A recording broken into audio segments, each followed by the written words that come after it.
Greetings, dear viewers. You're watching Harry's. We have prepared something special for you today. What if Harry could enter magical paintings and learn directly from the 4 founders? Your likes and subscriptions keep this channel alive. If you enjoy our content, please show your support. Now, sit back, relax, and enjoy the story.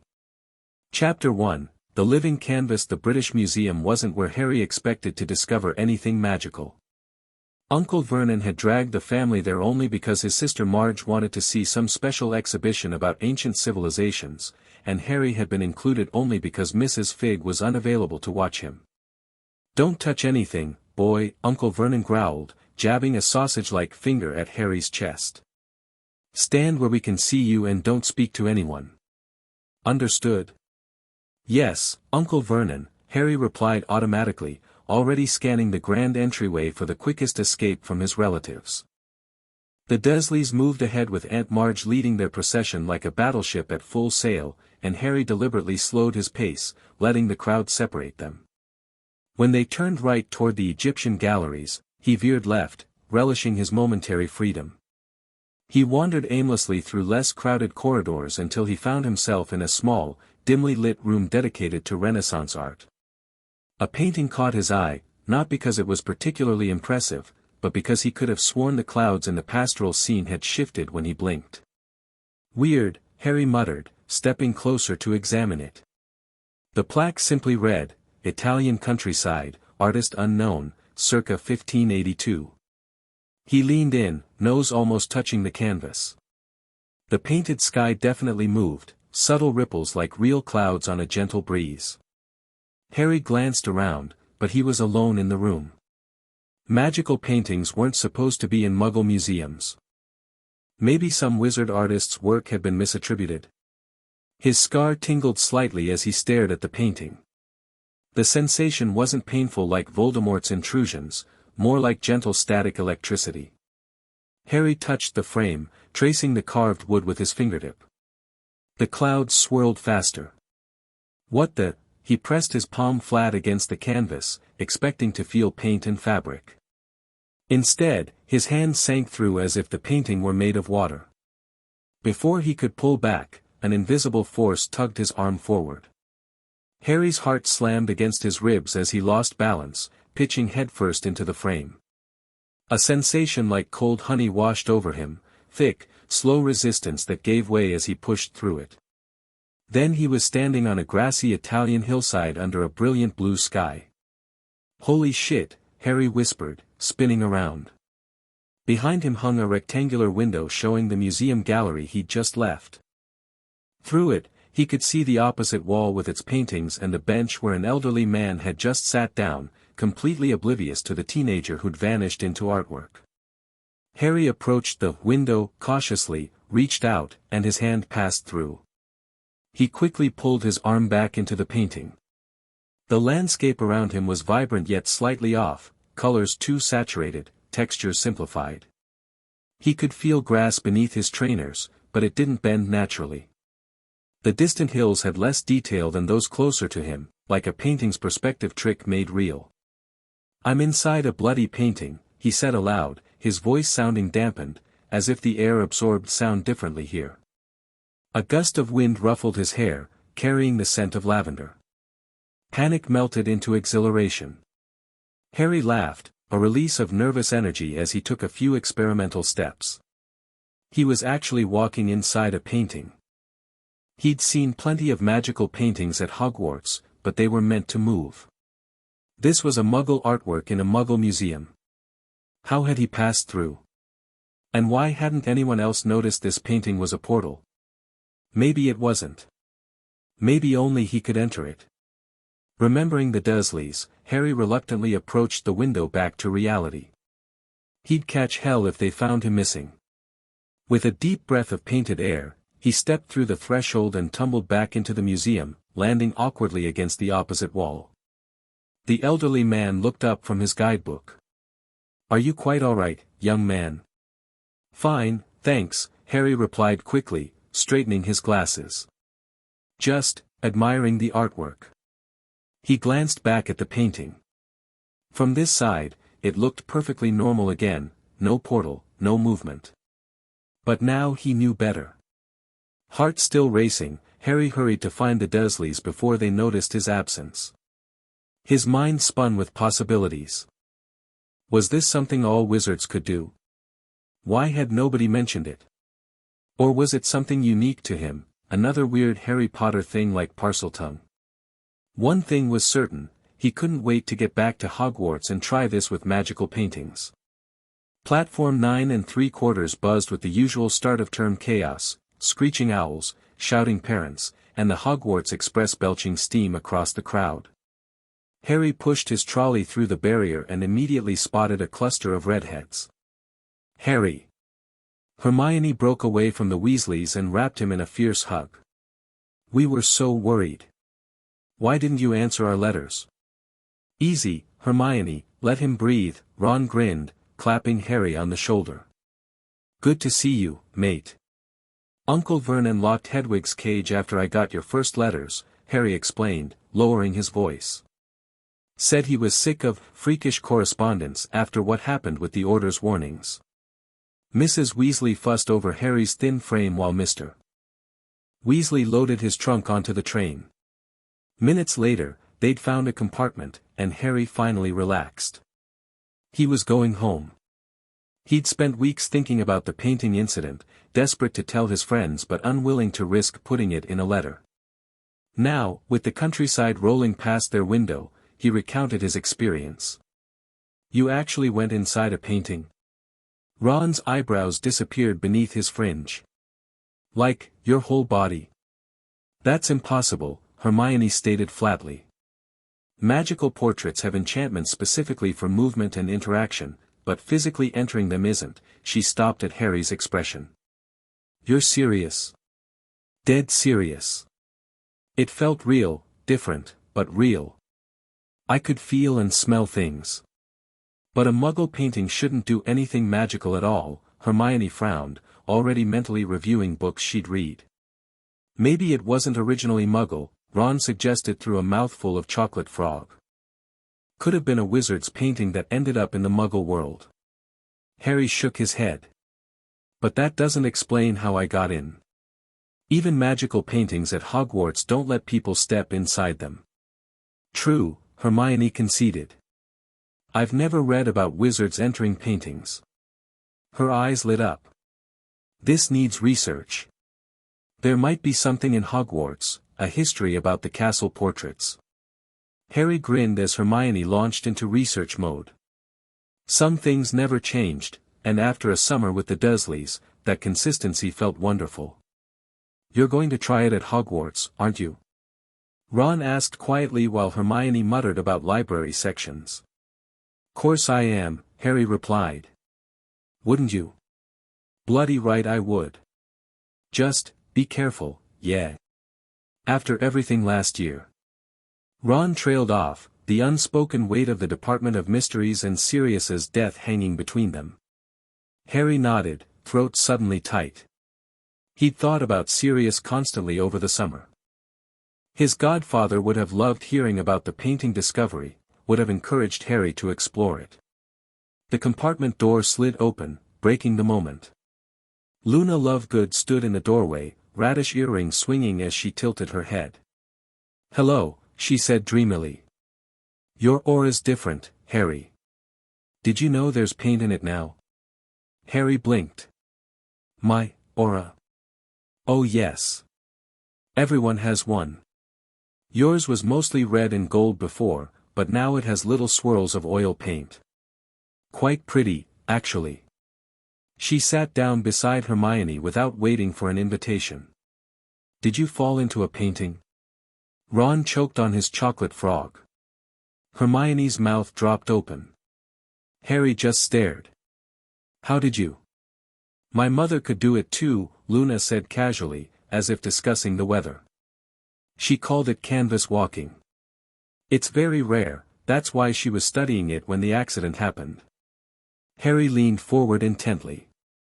Your mother could enter paintings. Sometimes. She said it took tremendous magical resonance with the artwork. Most wizards can't do it at all. Hermione found her voice. There's actual precedent for this ability? Why isn't it documented? Oh, it is, Luna replied, opening an issue of the Quibbler upside down. Daddy published Mother's research 3 years ago. Nobody believed it, of course. Harry and Ron exchanged glances. For once, the Quibbler might contain information more valuable than the Daily Prophet. Luna, Harry said carefully, could you tell me more about what your mother discovered? Luna lowered her magazine, her protuberant eyes focusing on Harry with unusual sharpness.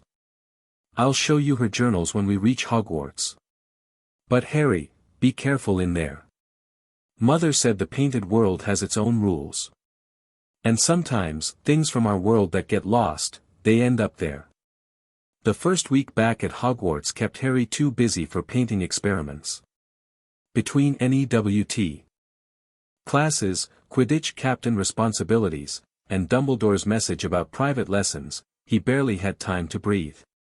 But the thought nagged constantly at the back of his mind, especially whenever he passed portraits in the corridors. Late Friday night, Harry finally seized his chance. With Ron asleep and the common room empty, he retrieved his invisibility cloak and the Marauder's map. I solemnly swear that I am up to no good, he whispered, tapping the parchment with his wand. Hogwarts materialized in ink lines, tiny labeled dots showing the castle's occupants. Filch was patrolling the 3rd floor, Mrs. Norris on the 1st. Snape was in his office, no surprise there. The path to the 7th floor appeared clear. Harry slipped out of Gryffindor Tower and made his way to the tapestry of Barnabas the Barmy. He needed somewhere private with paintings to test his ability. After pacing 3 times, thinking of his requirement, a door materialized. The room of requirement had transformed into a small gallery. Paintings of various sizes lined the walls, landscapes, still lives, and portraits. Some he recognized from Hogwarts corridors, others he'd never seen before. Harry removed his cloak and approached a simple landscape depicting the Hogwarts grounds in autumn. He reached toward it tentatively, then pressed his palm against the canvas. Nothing happened. Disappointment flooded him. Had the museum been a fluke? He tried another painting, then another. None yielded to his touch. Come on, he muttered, frustration mounting. What am I doing wrong? He closed his eyes, trying to recall exactly what he'd felt at the museum. There had been that strange tingling in his scar, then, Harry paused. His scar had tingled. Maybe that was significant. He concentrated, attempting to channel magic into his palm as he reached for a painting of a medieval banquet. Still nothing. After trying several more, Harry slumped onto a bench in defeat.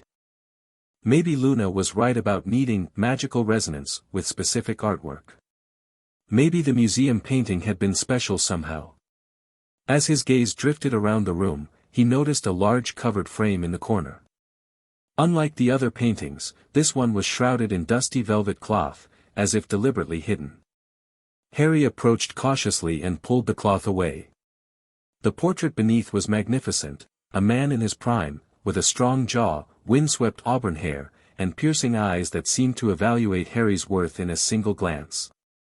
He wore rich crimson robes and had a gleaming sword belted at his waist.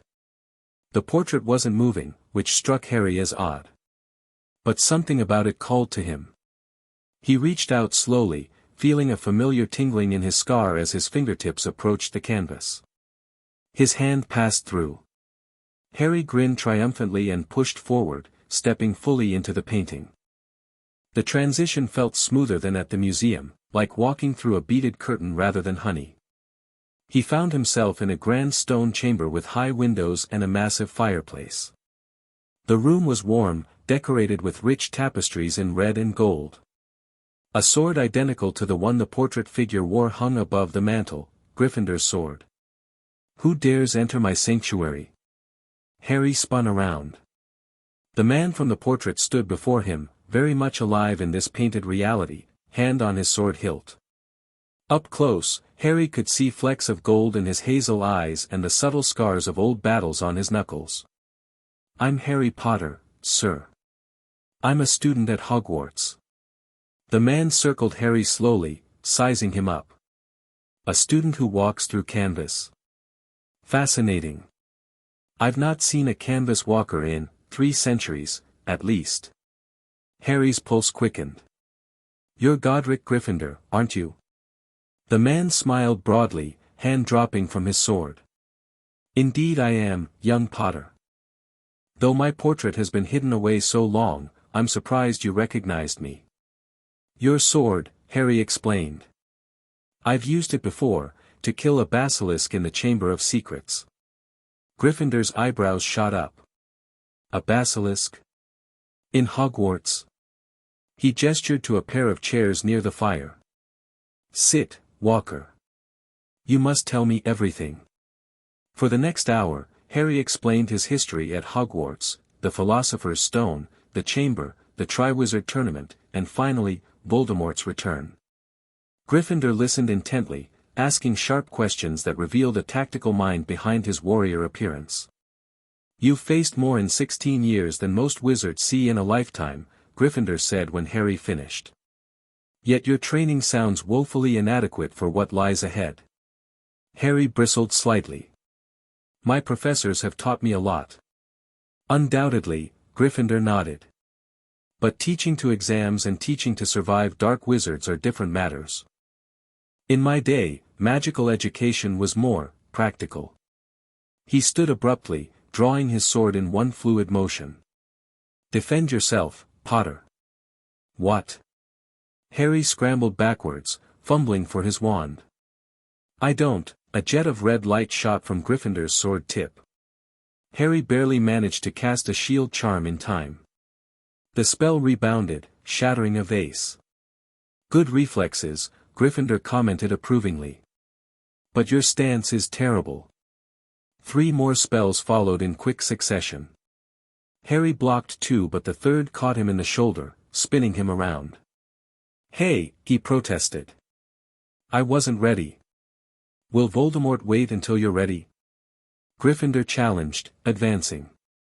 Will his Death Eaters politely announce their attacks? Harry narrowed his eyes, anger and determination flaring. He cast a stunning spell that Gryffindor lazily deflected with his sword. Better, the founder said. But predictable. For 10 minutes, they exchanged spells, Gryffindor correcting Harry's form between attacks. Harry was sweating profusely, while the founder hadn't even lost his breath. Enough, Gryffindor finally called. You have raw talent, Potter, but little finesse. Your spellwork is powerful but unrefined. Thanks, I think, Harry panted, lowering his wand. Gryffindor sheathed his sword. It was not merely criticism. You've survived encounters that would have killed most adult wizards. But survival isn't mastery. He walked to a cabinet and removed 2 goblets and a decanter. Your canvas walking ability is a rare gift, one that could serve you well in the conflict ahead. I could teach you, if you're willing. Harry accepted the offered drink, some kind of sweet mead that instantly refreshed him. Teach me what, exactly? Combat magic. Strategy. How to fight smarter, not just harder. Gryffindor's eyes gleamed. The painted world operates differently than your reality. Magic works uniquely here. Mastering it might give you advantages your enemies won't expect. Harry considered the offer. Extra training from a Hogwarts founder, it seemed too good to be true. Why would you help me? Gryffindor's expression sobered. Because Hogwarts is my legacy, and this Voldemort threatens everything I helped build. Because you wield my sword against a basilisk without training, showing courage I respect. And because canvas walkers are exceedingly rare, your ability connects our worlds in ways few can manage. He leaned forward. Something has been stirring in the painted realm, Potter. Disturbances I haven't felt in centuries. Your arrival may not be coincidence. Harry thought of Luna's warning about things getting lost in paintings. What kind of disturbances? Painted subjects disappearing. Landscapes changing without magical cause. Whispers of an ancient presence awakening. Gryffindor shrugged. It may be nothing. But my instincts rarely mislead me. So you train me to fight Voldemort, and in exchange, I help you investigate these disturbances. Precisely. Gryffindor extended his hand. Do we have an accord?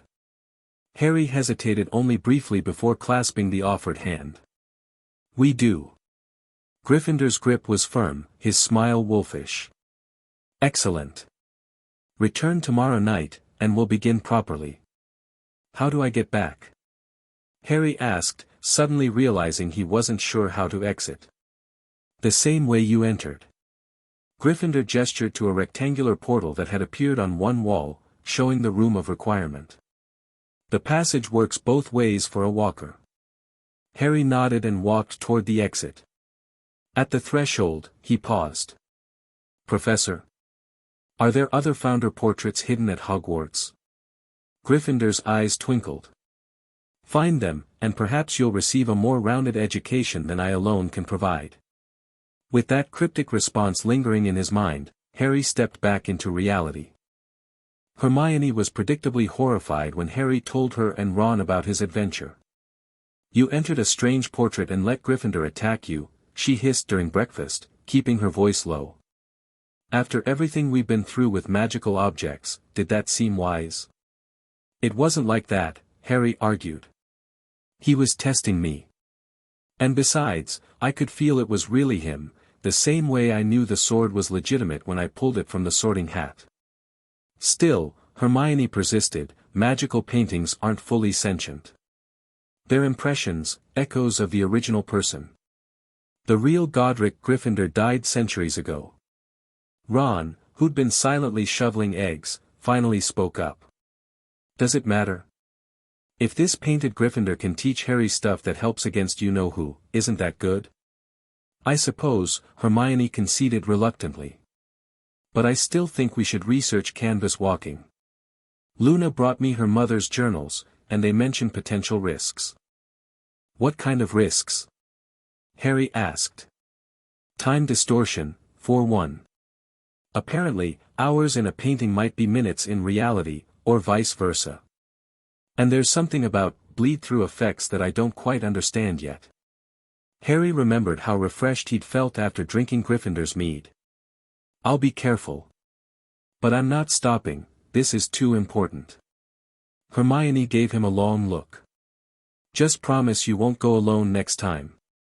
Take one of us with you, at least to watch the portrait while you're inside. Fine, Harry agreed. But Gryffindor seemed to think I'm the only one who can enter. Probably, Hermione nodded, but we can still stand guard. Their conversation halted as male owls swooped into the great hall. A large barn owl dropped a copy of the Daily Prophet in Hermione's porridge. She fished it out, grimacing at the soggy pages. More disappearances, she reported grimly, scanning the front page. And the Ministry's arrested someone else they claim is a Death Eater. Harry was only half listening, his attention caught by a figure entering the hall. Luna Lovegood drifted in, wearing what appeared to be a necklace made of paintbrushes. She spotted Harry and changed course, heading directly for the Gryffindor table. Hello, she said, sliding onto the bench beside Ron, who scooted over awkwardly. Did Godric Gryffindor teach you the flaming sword technique yet? Harry choked on his pumpkin juice. How did you? Your aura's even more paint-speckled today, Luna explained, helping herself to toast. Red and gold swirls, very Gryffindor. Mother said each magical portrait leaves its own color signature on a walker. Ron and Hermione exchanged bemused glances. Despite her oddities, Luna's insights into canvas walking were proving eerily accurate. Did your mother's journals mention anything about disturbances in the painted world? Harry asked quietly. Luna paused, butter knife hovering. Just before her accident, yes. She wrote about ripples and disruptions, painted subjects reporting a dark presence. Why? Gryffindor mentioned something similar, Harry replied. Said things have been stirring recently. Luna's protuberant eyes widened slightly. Be very careful, Harry. Mother believed some force was trapped between worlds, not fully in paintings, not fully in reality. That's what she was investigating when she trailed off, her usual dreamy expression faltering. Harry felt a pang of sympathy, remembering she'd witnessed her mother's death. "I'll be careful," he promised. "And maybe we can finish what your mother started, figure out what's causing these disturbances." Luna smiled faintly. She would have liked that. The bell rang, signaling the start of classes. As they gathered their things, Harry noticed Draco Malfoy watching him intently from the Slytherin table. The blonde boy quickly looked away when their eyes met, but Harry felt uneasy. Malfoy had been suspiciously quiet this term, lacking his usual swagger. "Potions first," Ron groaned, shouldering his bag. "Can't believe we got Snape for NEWT level 2. "Professor Snape," Hermione corrected automatically. Harry barely registered their familiar bickering, his mind already back in Gryffindor's painted chamber. Tonight, his real training would begin. The dungeon corridor echoed with footsteps as students filed out of potions. Harry's strengthening solution had earned a grudging, acceptable, from Snape, better than expected but still annoying given the effort he'd put into it. "Mr. Potter." Harry froze at Snape's silky voice. Ron and Hermione hesitated beside him. "Go ahead," Harry muttered. "I'll catch up." Reluctantly, his friends continued on, leaving Harry facing Snape across an empty classroom. "You seem distracted today, Potter," Snape observed coldly. "Even more than your usual abysmal self." "Sorry, sir," Harry replied automatically, avoiding eye contact. After occlumency lessons last year, he remained wary of Snape potentially reading his thoughts. "The headmaster asked me to remind you about your first, private lesson this Sunday evening." Harry nodded. "Yes, sir. I haven't forgotten." Snape studied him with narrowed eyes. "See that you arrive punctually. And Potter, yes. Whatever extracurricular activities you're pursuing, remember that some magic leaves traces." Harry's heart skipped. Did Snape somehow know about the paintings? "I don't know what you mean, Professor." Snape's lip curled. "Of course you don't." Dismissed. Harry escaped quickly, mind racing. Could teachers detect canvas walking? Or was Snape just fishing, noticing Harry's distraction? Lost in thought, he rounded a corner and collided hard with someone coming the opposite direction. Books scattered across the floor as both of them stumbled. "Watch where you're going, Potter." Harry recognized the voice before he saw her face, Daphne Greengrass, a Slytherin in his year. Unlike many of her housemates, she'd never openly antagonized him, preferring cool indifference. "Sorry," he mumbled, bending to help gather her fallen books. He reached for a slim volume with a green leather cover just as she did. Their fingers brushed, and Harry felt a strange static shock, similar to what he'd experienced touching paintings. Daphne jerked her hand back, eyes widening slightly. "You," she began, then stopped. Harry picked up the book and handed it to her, noticing the title, Magical Portraiture Through the Ages. "Interesting reading," he commented, unable to resist. Daphne snatched it from him, shoving it into her bag. "It's for an ancient runes project." But her eyes studied him with new intensity, as if seeing him properly for the first time. "You've touched it, haven't you?" she whispered. "The painted world." Harry stepped back in surprise. "How could you possibly know that?" Daphne glanced up and down the corridor to ensure they were alone. "My family has worked with magical artwork for generations. My grandfather could sense canvas walkers by touch. And you inherited this ability?" "Something like it." She hesitated, then continued reluctantly. "When our hands touched, I felt the painted realm on you. It leaves a residue on walkers, like invisible paint that never quite dries." Harry thought of Luna's comments about his aura. "That's the second time today someone's told me I'm covered in magical paint." "Love good?" Daphne guessed. Her mother was brilliant with interdimensional magical theory. You knew Luna's mother? Of her, Daphne corrected. My grandfather corresponded with her before the accident. Students appeared at the end of the corridor, heading to their next classes. Daphne straightened, mask of Slytherin indifference sliding back into place. Be careful, Potter, she warned quietly. Canvas walking isn't just rare, it's dangerous. The painted world has its own rules and politics.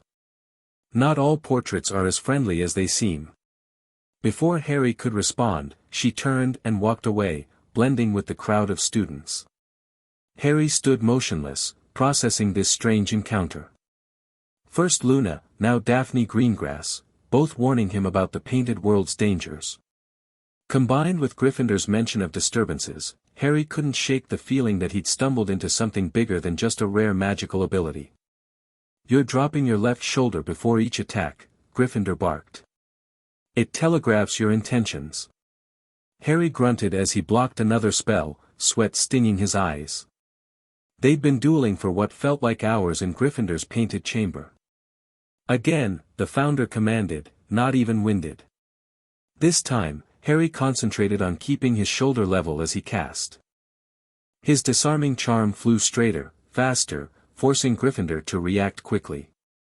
Better, the founder approved, deflecting the spell. Your opponents read physical cues as much as magical ones. Control your body, control the duel. Harry nodded, breathing hard. In the real world, he'd been inside the portrait for just over an hour, with Ron keeping watch outside. But in the painted realm, time flowed differently. They'd been training for what felt like 3 or 4 hours. Enough combat for today, Gryffindor decided, sheathing his sword. Let's discuss strategy. They moved to a table where a map of Hogwarts appeared, drawn in the same style as the Marauders' map, but with different details highlighted. You asked about the other founders, Gryffindor began, tracing the map with his finger. Their portraits exist, but they're hidden. We arranged it that way deliberately after certain events. What events? Harry asked, curiosity piqued.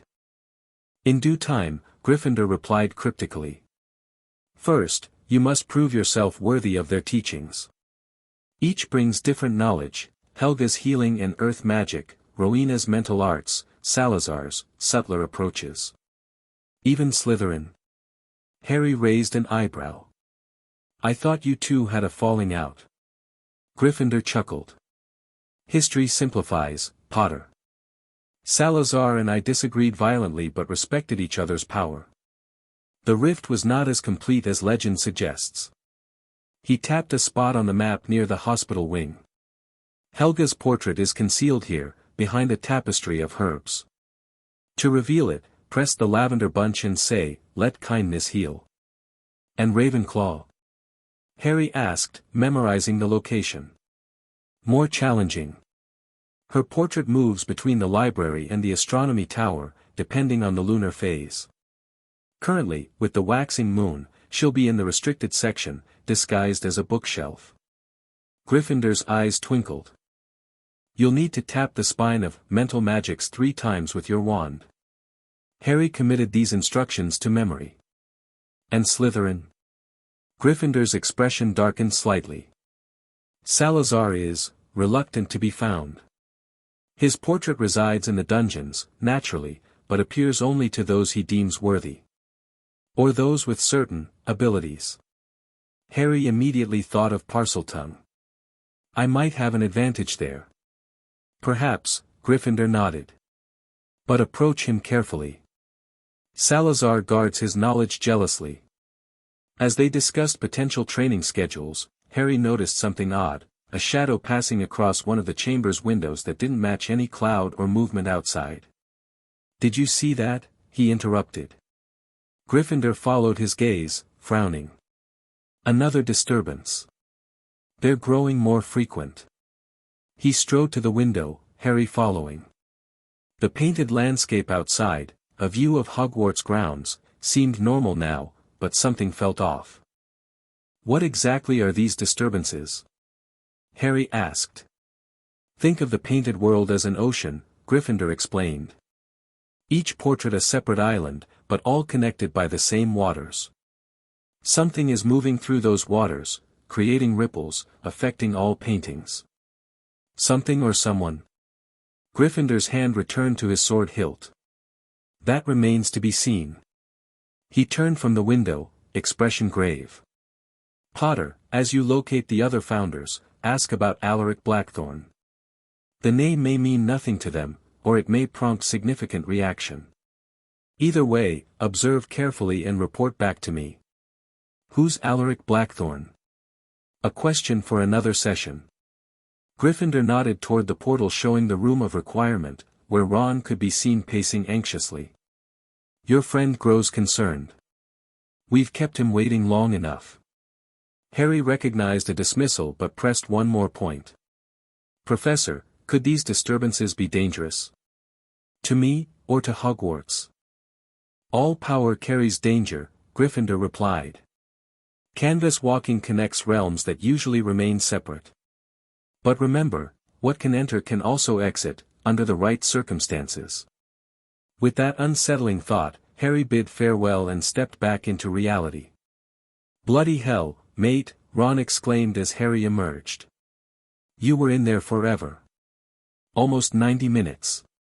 Felt like half a day to me, Harry replied, rolling his shoulders to ease stiffness from training. Time moves differently in there. They checked the Marauder's map before leaving the room of requirement. The castle was quiet, with most students already in their common rooms for the night. Greengrass asked about you at dinner, Ron mentioned as they made their way back to Gryffindor Tower. Harry nearly tripped over his own feet. Daphne Greengrass? Why? Dunno. Came up to our table, asked Hermione where you were. Seemed weird, she never talks to Gryffindors. Harry recounted his earlier collision with Daphne, explaining her apparent knowledge of canvas walking. Another person who knows about this rare ability? Ron shook his head. Seems suspicious that suddenly everyone's an expert on something supposedly so uncommon. Luna suggested it might be fate, Harry admitted.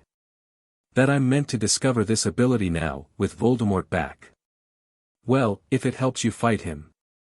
They fell silent, approaching the portrait of the fat lady. Harry found himself studying her painting with new awareness, the brushstrokes visible upon close inspection, the slight flatness to supposedly three-dimensional objects. Password, she prompted. Dillagrout, Ron answered. As the portrait swung open, Harry wondered, could he enter the fat lady's painting if he tried? Was every portrait in Hogwarts potentially a doorway for him now? The common room was nearly empty, with just Hermione waiting in an armchair by the fire, surrounded by books. Finally! She exclaimed, closing magical transportation through the ages. I was getting worried. How was training? Harry collapsed into a chair, suddenly aware of his exhaustion. Intense. Gryffindor's a strict teacher, makes McGonagall seem soft. He explained what he'd learned about finding the other founders, while Hermione took meticulous notes. This is fascinating, she murmured. For distinct magical approaches, preserved through the centuries in portrait form. The educational potential is extraordinary. Yeah, well, there's more, Harry continued, lowering his voice. Gryffindor mentioned someone called Alaric Blackthorn, and these disturbances in the painted world. He seemed concerned. Hermione frowned. Blackthorn. I've never encountered that name in any Hogwarts history. Me neither, Harry said. But Gryffindor wanted me to ask the other founders about him. Sounds ominous, Ron commented. You think this Blackthorn bloke is causing the disturbances? Harry shrugged. Maybe. Gryffindor was pretty cryptic. I'll add it to my research list, Hermione promised, writing the name in her notebook. Between Luna's mother's journals, the library resources, and now this, we might piece together what's happening. As his friends discussed research strategies, Harry gazed into the fire, mind wandering back to Gryffindor's final warning. What could enter could also exit. The idea that something from the painted realm might cross into reality was unsettling. He thought of the shadow he'd glimpsed through Gryffindor's window, something moving between paintings, creating ripples. And suddenly, Harry had the distinct impression that whatever it was, it had become aware of him too. Sunlight streamed through the castle windows as Harry made his way to herbology the following morning. He'd slept poorly, dreams filled with painted corridors and shadowy figures watching from frames. Halfway across the entrance hall, a commotion caught his attention. A cluster of students surrounded something on the wall, their expressions ranging from amusement to confusion. "What's going on?" Harry asked Seamus, who was hurrying away from the group. "The paintings are acting weird," Seamus explained. "Sir Cadogan keeps jumping into other portraits and challenging them to duels. Nearly scared Professor Sinistra to death when he appeared in the astronomical chart she was using for first years."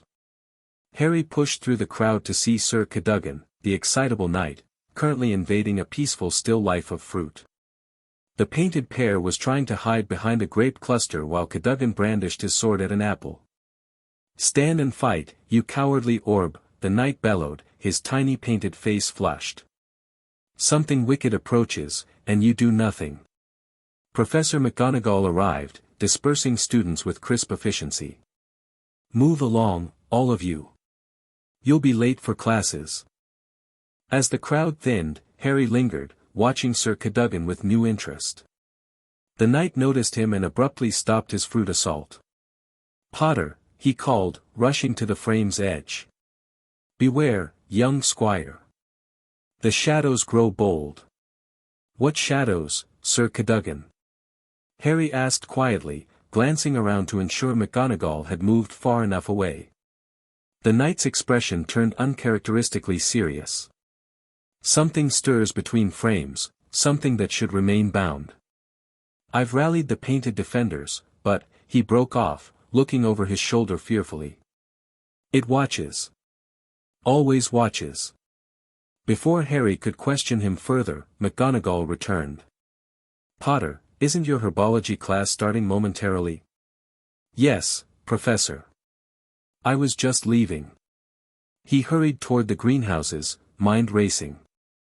Sir Cadogan's warning aligned with Gryffindor's concerns. Whatever these disturbances were, they were affecting multiple paintings throughout Hogwarts. Harry arrived at Greenhouse 3 just as Professor Sprout was closing the door. The class was working with Snargaluff plants, vicious stumps that needed to be cracked open to extract valuable pods. "Nice of you to join us, Potter," Professor Sprout said without real irritation. "Group with Miss Granger and Mr. Weasley, please." Harry joined his friends at a workstation near the back. Hermione immediately hissed, "Where were you?" "We were worried." "Painting disturbance," he whispered back, pulling on his dragonhide gloves. "Sir Cadogan's going mental, jumping between frames warning about shadows." Ron looked up from the Snargaluff stump they were supposed to be tackling. "Think it's related to what Gryffindor mentioned?" "Has to be," Harry nodded. "Too coincidental otherwise."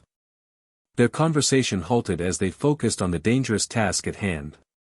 The Snargaluff stump remained dormant until touched, then erupted with thorny vines that whipped at anything within reach. "On 3, Hermione instructed. 1, 2, they plunged their arms into the stump simultaneously. Instantly, vicious tentacles sprang out, wrapping around their wrists and arms. Harry grappled with a particularly thick vine, using techniques from Gryffindor's training to maintain his balance while dodging. "Harry!" Ron gasped, struggling with his own tentacles. "Since when are you so good at this?" Harry realized he was moving differently, more efficiently, with better awareness of his body's position. Gryffindor's combat training was translating to practical benefits already. "Got it!" Hermione cried triumphantly, extracting a pulsating green pod the size of a grapefruit. They managed to secure 3 pods before the end of class, earning 10 points for Gryffindor. As they cleaned up, Harry noticed Daphne Greengrass watching him from her workstation across the greenhouse. When their eyes met, she didn't look away. After class, she approached as they were removing their gloves. "Potter," she said coolly. "A word?" Ron and Hermione exchanged glances. "We'll wait outside," Hermione offered, dragging a reluctant Ron toward the door. When they were alone, Daphne spoke without preamble. The paintings are disturbed. Have you noticed? Hard to miss Sir Cadogan terrorizing the fruit bowl, Harry replied. Is that why you wanted to talk? My family's protective enchantments have started activating, she explained. We have wards specifically designed to detect instability in magical artwork. Why would your family need such specific protections? Daphne hesitated. Because we've worked with dangerous magical artifacts for generations, including portal paintings. My great-grandfather was nearly killed when a cursed landscape tried to trap him permanently. She reached into her bag and withdrew a small object wrapped in velvet. Unwrapping it revealed a silver hand mirror with runes etched around its frame. This detects painted magic, she explained. It's been glowing since yesterday. Something significant is happening in the painted realm. Harry studied the mirror, which emitted a faint bluish light. Why show me this? Because as a canvas walker, you're connected to whatever's happening. She rewrapped the mirror carefully. And because I think you're causing it. Me? Harry stepped back. How could I be responsible for disturbances that Gryffindor says have been happening for months? Not intentionally, Daphne clarified. But your ability might be, awakening things. Canvas walking creates ripples between worlds. The more you do it, the larger those ripples become. Harry thought of his training with Gryffindor, how deeply he'd immersed himself in the painted world. Could his presence really be causing these disturbances? What exactly is at risk, he asked. Are we talking about painted subjects getting rearranged, or something more serious? Daphne's expression darkened. In the worst cases, the boundary between painted and real worlds can blur. Objects, or entities, might cross over. My family has records of it happening once before, centuries ago. It didn't end well. Let me guess, it involved someone named Alaric Blackthorn. Daphne's eyes widened slightly. How do you know that name? Gryffindor mentioned him. Said I should ask the other founders about him. She glanced toward the greenhouse door, where other students were beginning to exit. We shouldn't discuss this here. Meet me in the library tonight, Advanced Magical Theory section. 8 o'clock. Without waiting for a response, she rejoined her Slytherin classmates, mask of indifference firmly back in place. Harry spent the afternoon distracted, earning a reprimand from Flitwick when his silencing charm accidentally struck Neville instead of the raven he was supposed to be quieting. By dinner, his determination to find Hufflepuff's portrait had solidified. I'll go after we eat, he told Ron and Hermione quietly. Gryffindor said it's near the hospital wing. I'm coming with you, Hermione insisted. I've been reading Luna's mother's journals, and there's something important you should know about prolonged canvas walking. Harry raised an eyebrow. What? Apparently, each time you enter a painting, you bring a little of the painted world back with you, and leave a little of reality behind. She leaned closer. Over time, frequent walkers can become changed. Their magic starts behaving like painted magic. Is that dangerous? Ron asked, lowering his fork. Not exactly dangerous, but unpredictable. Luna's mother documented cases where experienced walkers could accidentally affect real paintings without meaning to, making subjects move when they shouldn't, or colors change. Harry remembered the strange static when he'd touched Daphne, the same sensation he felt with paintings. That might explain why both Luna and Daphne can sense painted magic on me. Exactly, Hermione nodded. You need to be careful how often you enter paintings until we understand the long-term effects. Despite her warning, Harry couldn't delay finding Hufflepuff's portrait. After dinner, the three of them made their way toward the hospital wing, using the Marauder's map to avoid Filch. The corridor was deserted when they located the tapestry Gryffindor had described, an elaborate weaving of magical herbs and their properties. Harry found the lavender bunch in the lower right corner. Let kindness heal, he whispered, pressing the woven flower. The tapestry rippled, then parted to reveal a portrait previously hidden behind it. Unlike Gryffindor's grand, imposing image, this painting showed a plump, pleasant-faced woman tending a garden. She wore simple yellow robes and had earth-stained hands, currently repotting a strange plant with pulsating purple flowers. "It's not moving," Ron observed. "Neither was Gryffindor's until I entered," Harry replied. He approached the frame cautiously, feeling the now familiar tingle in his scar. "I'm going in. If I'm not back in an hour, come get me." "Be careful," Hermione warned. "And remember what I said about painted magic affecting you." Harry nodded, then pressed his hand against the canvas. The transition felt different from Gryffindor's portrait, warmer, like sinking into a bath rather than pushing through resistance. He emerged into a sunlit garden that seemed to extend far beyond what the portrait frame should have contained. Raised beds overflowed with plants both familiar and exotic, and the air hummed with bees and butterflies. The smell of rich earth and sweet flowers enveloped him. "I was wondering when you'd find me," said a warm, melodious voice. Harry turned to see Helga Hufflepuff setting aside her gardening tools. Up close, her round face radiated kindness, but her eyes held the same sharp intelligence he'd seen in Gryffindor's. "Godric said you'd come," she continued, wiping her hands on her apron. "The first canvas walker in centuries, and during such troubled times. Not coincidence, I think." "You know why I'm here?" Harry asked. "To learn, I hope," Hufflepuff smiled. "Though what lessons you seek may not be what you need most." She gestured for him to follow her to a small stone table set with tea and cakes that hadn't been visible a moment before. "Sit, Harry Potter. Let's discuss what Godric has taught you so far, and what I might add to your education." As they talked, Harry found Hufflepuff's approach vastly different from Gryffindor's.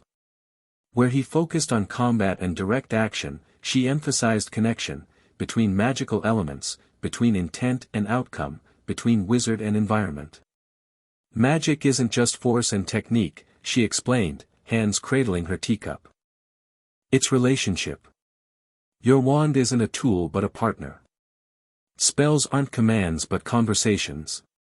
She demonstrated by touching a wilting flower. Instead of casting a verbal spell, she simply connected with the plant, and Harry watched in fascination as it straightened and bloomed. "You're not adding energy," he realized. "You're sharing it. Redirecting it." Hufflepuff beamed. "Precisely. Godric sees magic as something to master and direct. I see it as something to harmonize with and guide." For the next hour, she taught Harry healing charms that worked on the same principle, not forcing health but encouraging the body's natural healing process to accelerate. "These spells work differently in your world," she cautioned. "The painted realm has its own magical rules. But the principle remains valid: healing is cooperation, not domination." As their lesson neared its end, Harry remembered Gryffindor's request. "Professor, does the name Alaric Blackthorn mean anything to you?" The change was immediate. Hufflepuff's kindly face darkened, and the garden around them seemed to dim slightly, flowers folding inward. "Where did you hear that name?" she asked quietly. "Gryffindor mentioned it. Said I should ask all the founders about him." Hufflepuff was silent for a long moment. Then, with a deep sigh, she replied, "Alaric was a mistake. Our mistake. The fifth founder who never was." "Fifth founder?" Harry leaned forward, intrigued. "I've never heard of a fifth person involved in creating Hogwarts." "Because we removed him from history," Hufflepuff said grimly. Alaric was brilliant but troubled. His magic explored boundaries between realities, including the painted realm. When his experiments became dangerous, we confronted him. What happened? A battle that nearly destroyed the newly built Hogwarts. We had no choice but to. She stopped abruptly, glancing at a distant corner of the garden where shadows seemed to move independently of any objects casting them. "We cannot speak of him here. He might hear." Harry followed her gaze but saw nothing unusual. "He? You mean Blackthorn? But if this happened centuries ago?" Some threats transcend time, especially in the painted world. Hufflepuff turned back to Harry, expression grave. Seek out Rowena and Salazar. Each holds pieces of this story. But be vigilant, Harry Potter. The disturbances Godric mentioned, they're growing stronger. And I fear they herald Alaric's return. Before Harry could question her further, the garden darkened dramatically, as if storm clouds had suddenly gathered. You must go, Hufflepuff insisted, rising quickly. It's not safe for you to remain. What's happening?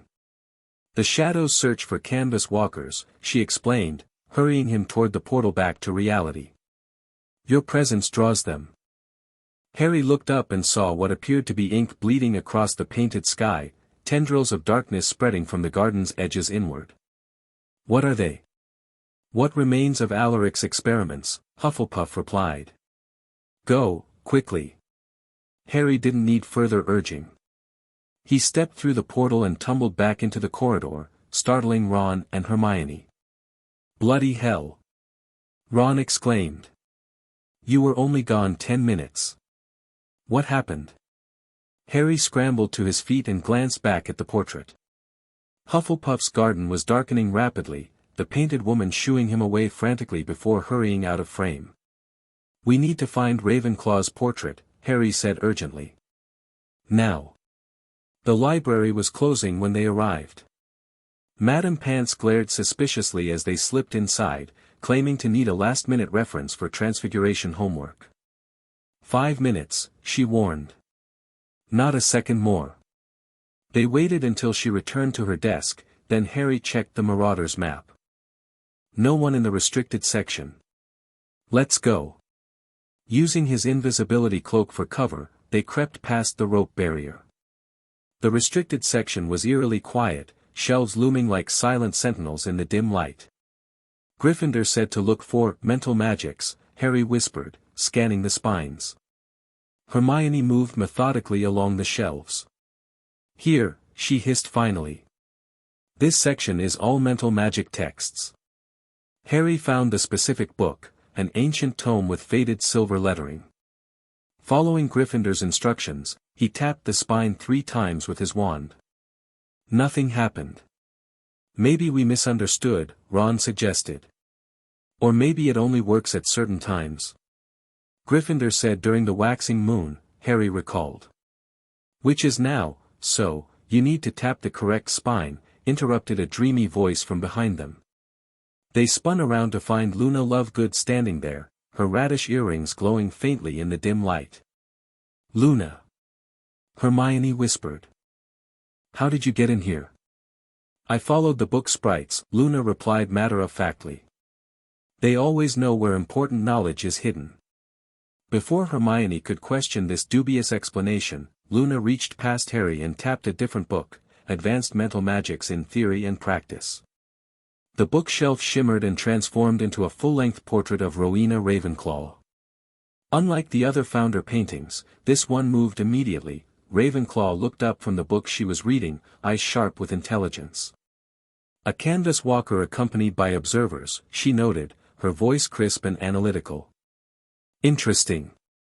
Helga sent word you might come. Word? Harry asked. How do painted subjects communicate between portraits? The same way thoughts travel between synapses, Ravenclaw replied cryptically. Will you enter, or simply stare? Harry glanced at his friends. I need to go in. You 3 keep watch. 3. Ron frowned, looking at Luna. What makes you think we're letting you? She stays, Harry decided. Luna understands the painted world better than any of us. Luna beamed at him, while Hermione looked torn between curiosity and concern. 1 hour, she finally agreed. Then we come after you somehow. Harry nodded and touched the portrait. The transition felt different again, a crystalline sensation, like passing through wind chimes. Ravenclaw's domain was a vast circular study, walls lined with books from floor to ceiling. Astronomical instruments, magical artifacts, and complex models of the universe occupied tables and pedestals throughout the space. The ceiling showed a perfect replica of the night sky, stars moving in real-time patterns. Rowena Ravenclaw herself sat at a massive desk covered in parchments and open books.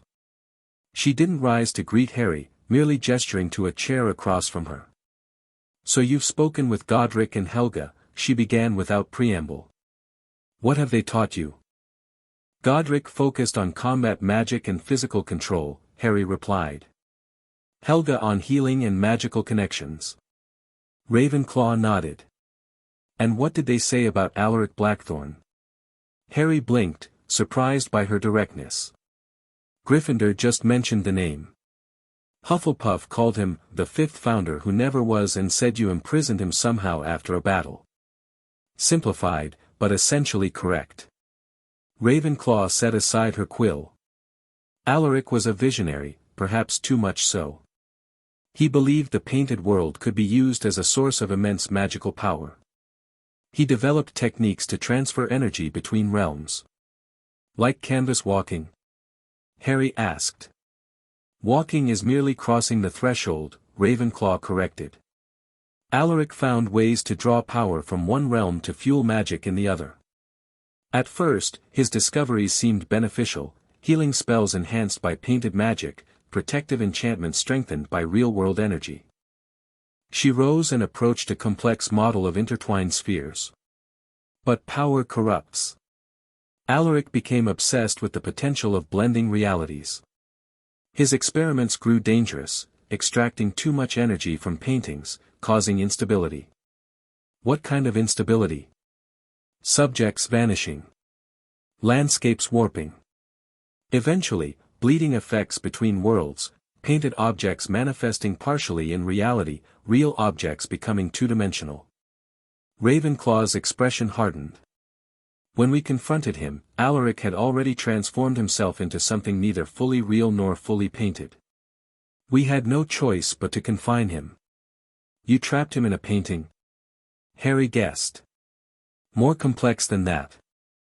We created a prison between worlds, a painted realm with no exit portal, reinforced by our combined powers."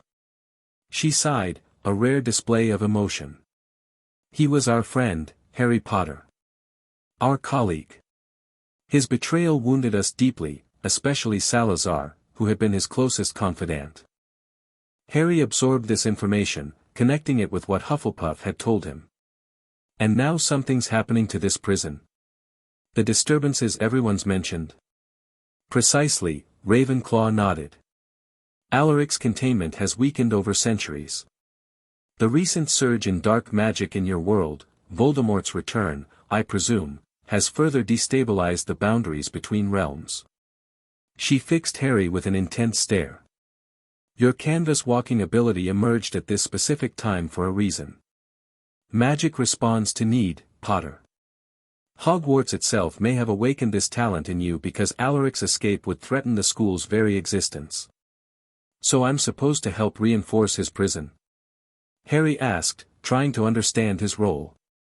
"Perhaps. Or perhaps you're meant to defeat him should he break free." Ravenclaw returned to her desk. "Either way, you need training beyond combat and healing. You need to understand the nature of the painted world itself."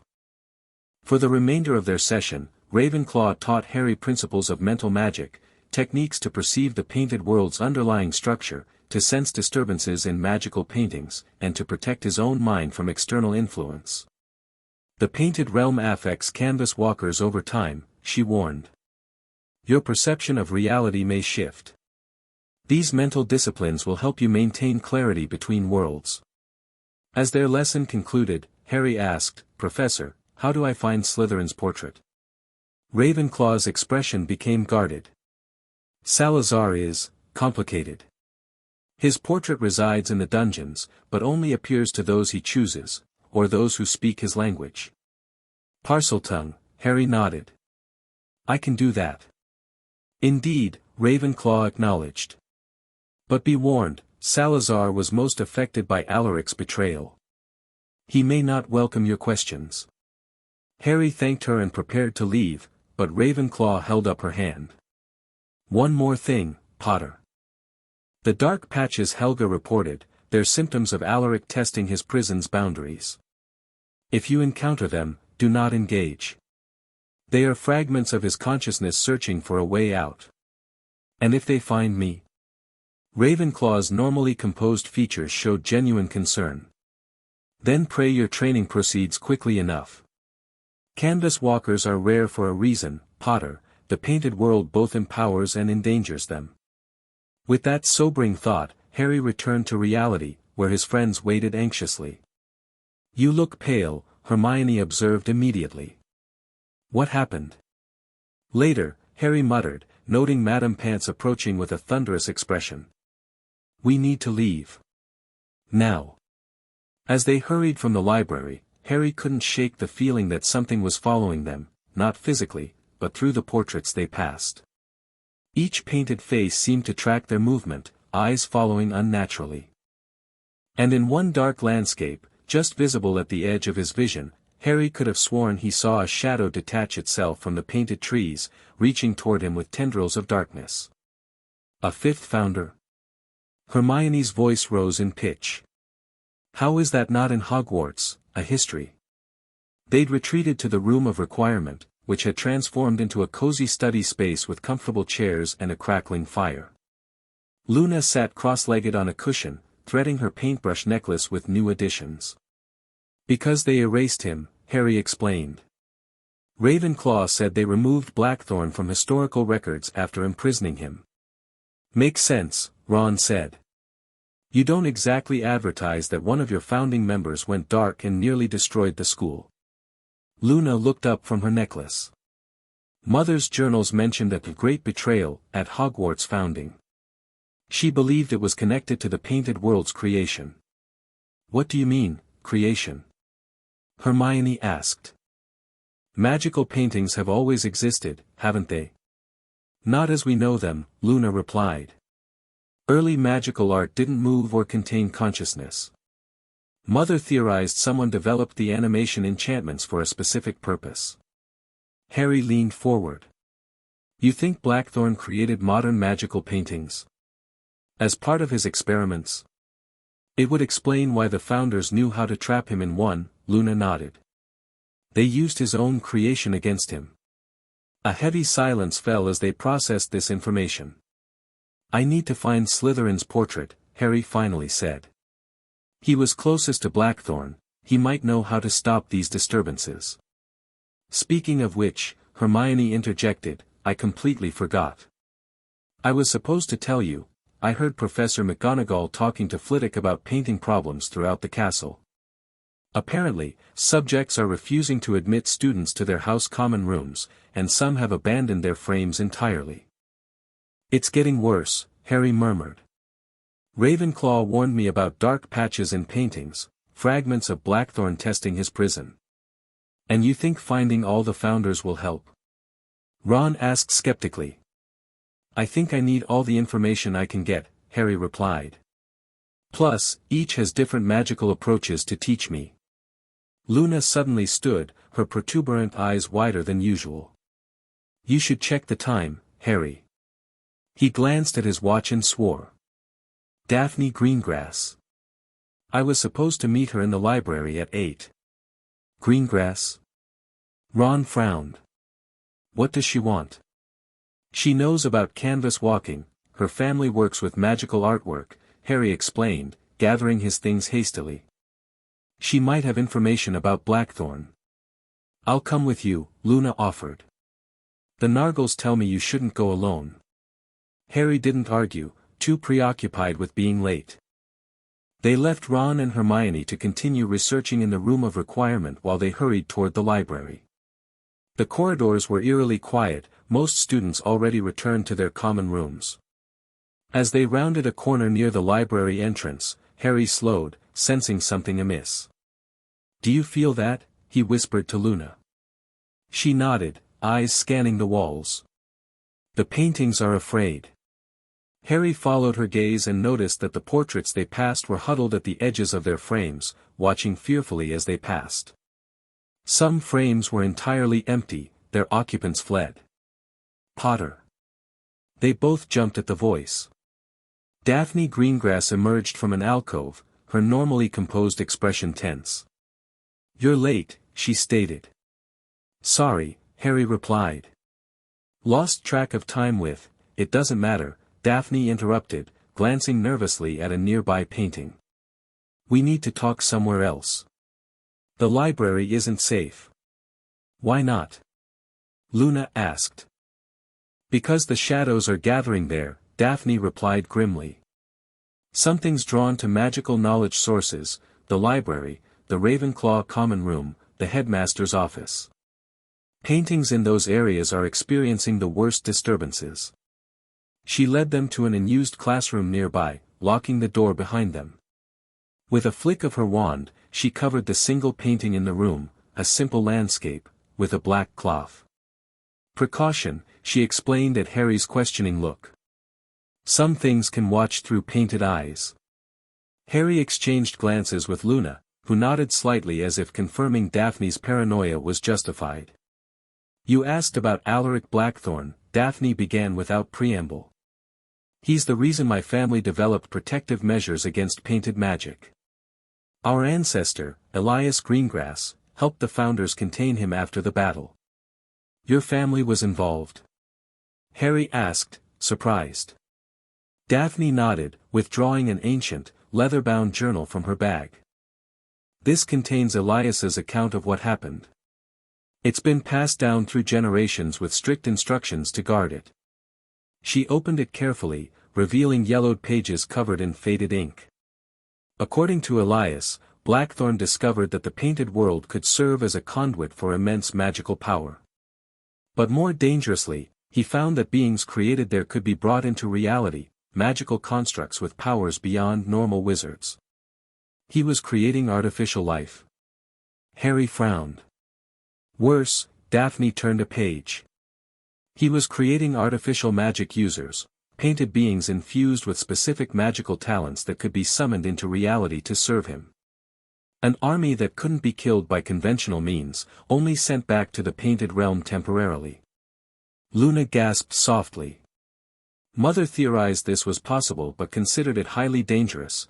The energy requirements alone would destabilize both worlds. "Exactly what happened," Daphne confirmed. "Blackthorn's experiments caused magical disruptions throughout Britain. The founders confronted him here at Hogwarts, where his work was centered." "And they defeated him?" Harry prompted. Daphne hesitated. "Not exactly. They couldn't kill him because he'd already transferred part of his essence into the painted realm. Instead, they created a special portrait, a prison, and forced his consciousness fully into it. Then they sealed it away, hidden somewhere within Hogwarts itself. So he's still here." Harry felt a chill. "In some hidden painting?" "The prison was designed to exist between worlds, neither fully in our reality nor in the painted realm," Daphne explained. "My family's responsibility was to monitor for signs of weakening in that containment." She pulled out the silver mirror Harry had seen earlier. Its glow was now pulsing ominously.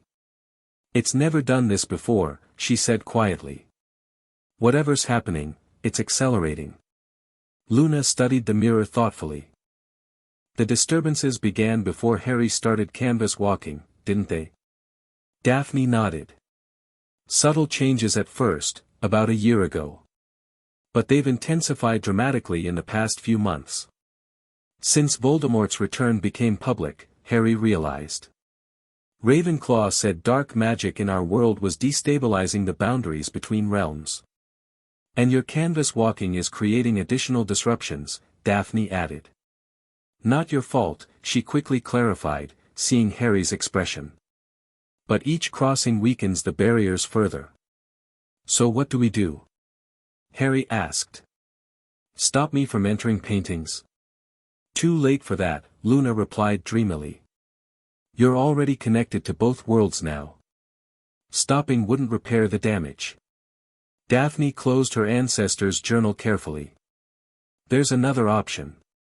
The four founders combined their magic to create Blackthorn's prison. Their portraits contain echoes of that power, especially since they were painted using special techniques to preserve their magical signatures. You think the founder portraits could reinforce the prison? Harry asked, understanding dawning. If you can find all four and bring them together somehow, Daphne confirmed.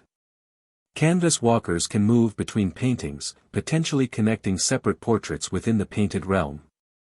Luna nodded enthusiastically. That makes sense. You could create a temporary painted sanctuary where all four founders could combine their powers again. Harry considered this plan. He'd found 3 founders already, only Slytherin remained. I need to enter the Slytherin common room, he decided. Ravenclaw said his portrait is in the dungeons. Daphne raised an eyebrow. And how do you plan to get in? The entrance is password protected, and Slytherins don't exactly welcome Gryffindors. Harry smiled grimly. I have ways. But I could use your help. It would be less suspicious if you were seen entering your own common room. She studied him for a moment, then nodded. Tomorrow night. Meet me outside the Great Hall after dinner. Their planning was interrupted by a sudden commotion in the corridor, shouts and running footsteps. Harry unlocked the door and peered out to see students rushing past, looking frightened. What's happening? He called to a passing Hufflepuff. Paintings in the East Wing, the boy replied without slowing. They're leaking. Harry, Luna, and Daphne exchanged alarmed glances before joining the flow of students. They followed the commotion to a third-floor corridor where a crowd had gathered, held back by Professor McGonagall and Flitwick. Pushing to the front, Harry saw what had caused the panic. A row of landscapes along the wall was literally dripping, paint sliding down the canvases and onto the floor, forming small, moving puddles of color that seemed to crawl across the stone. More disturbingly, the painted scenes themselves were darkening, as if ink was spreading through them, exactly like what Harry had witnessed in Hufflepuff's garden. Everyone back to your dormitories immediately. McGonagall ordered. Prefects, escort your housemates. As the crowd dispersed, Harry noticed Dumbledore arriving, his expression grave as he examined the melting paintings. The headmaster waved his wand in complex patterns, containing the moving paint with shimmering barriers. Harry, Luna whispered, tugging his sleeve. Look. He followed her gaze to one of the affected landscapes, a forest scene now mostly obscured by darkness. Within the inky blackness, something moved, a vaguely humanoid shape that seemed to press against the canvas from within, as if testing its strength. As they watched, the figure turned what might have been a head in their direction. Though it had no visible eyes, Harry felt its attention fix on him with terrifying intensity. His scar blazed with sudden pain, not the familiar burning of Voldemort's connection, but a new sensation, like ice spreading through his forehead. The shadow in the painting pressed harder against its frame, paint bulging outward unnaturally. We need to go, Daphne hissed, pulling Harry away. Now. They retreated quickly, not stopping until they'd put several corridors between themselves and the disturbing scene. It recognized you, Luna said, her dreamy quality replaced with unusual directness. The shadow knew what you were. Harry nodded, still feeling phantom cold in his scar. Blackthorn. Or part of him. Testing his prison. This is worse than I thought, Daphne said quietly. If he can affect paintings throughout the castle, his containment is already critically weakened. Tomorrow night, Harry decided. We find Slytherin's portrait and figure out how to reinforce the prison before it's too late. As they separated, Luna heading to Ravenclaw Tower, Daphne to the dungeons, and Harry to Gryffindor Tower, he couldn't shake the memory of that formless shadow straining against the canvas. The painted world was reaching into reality.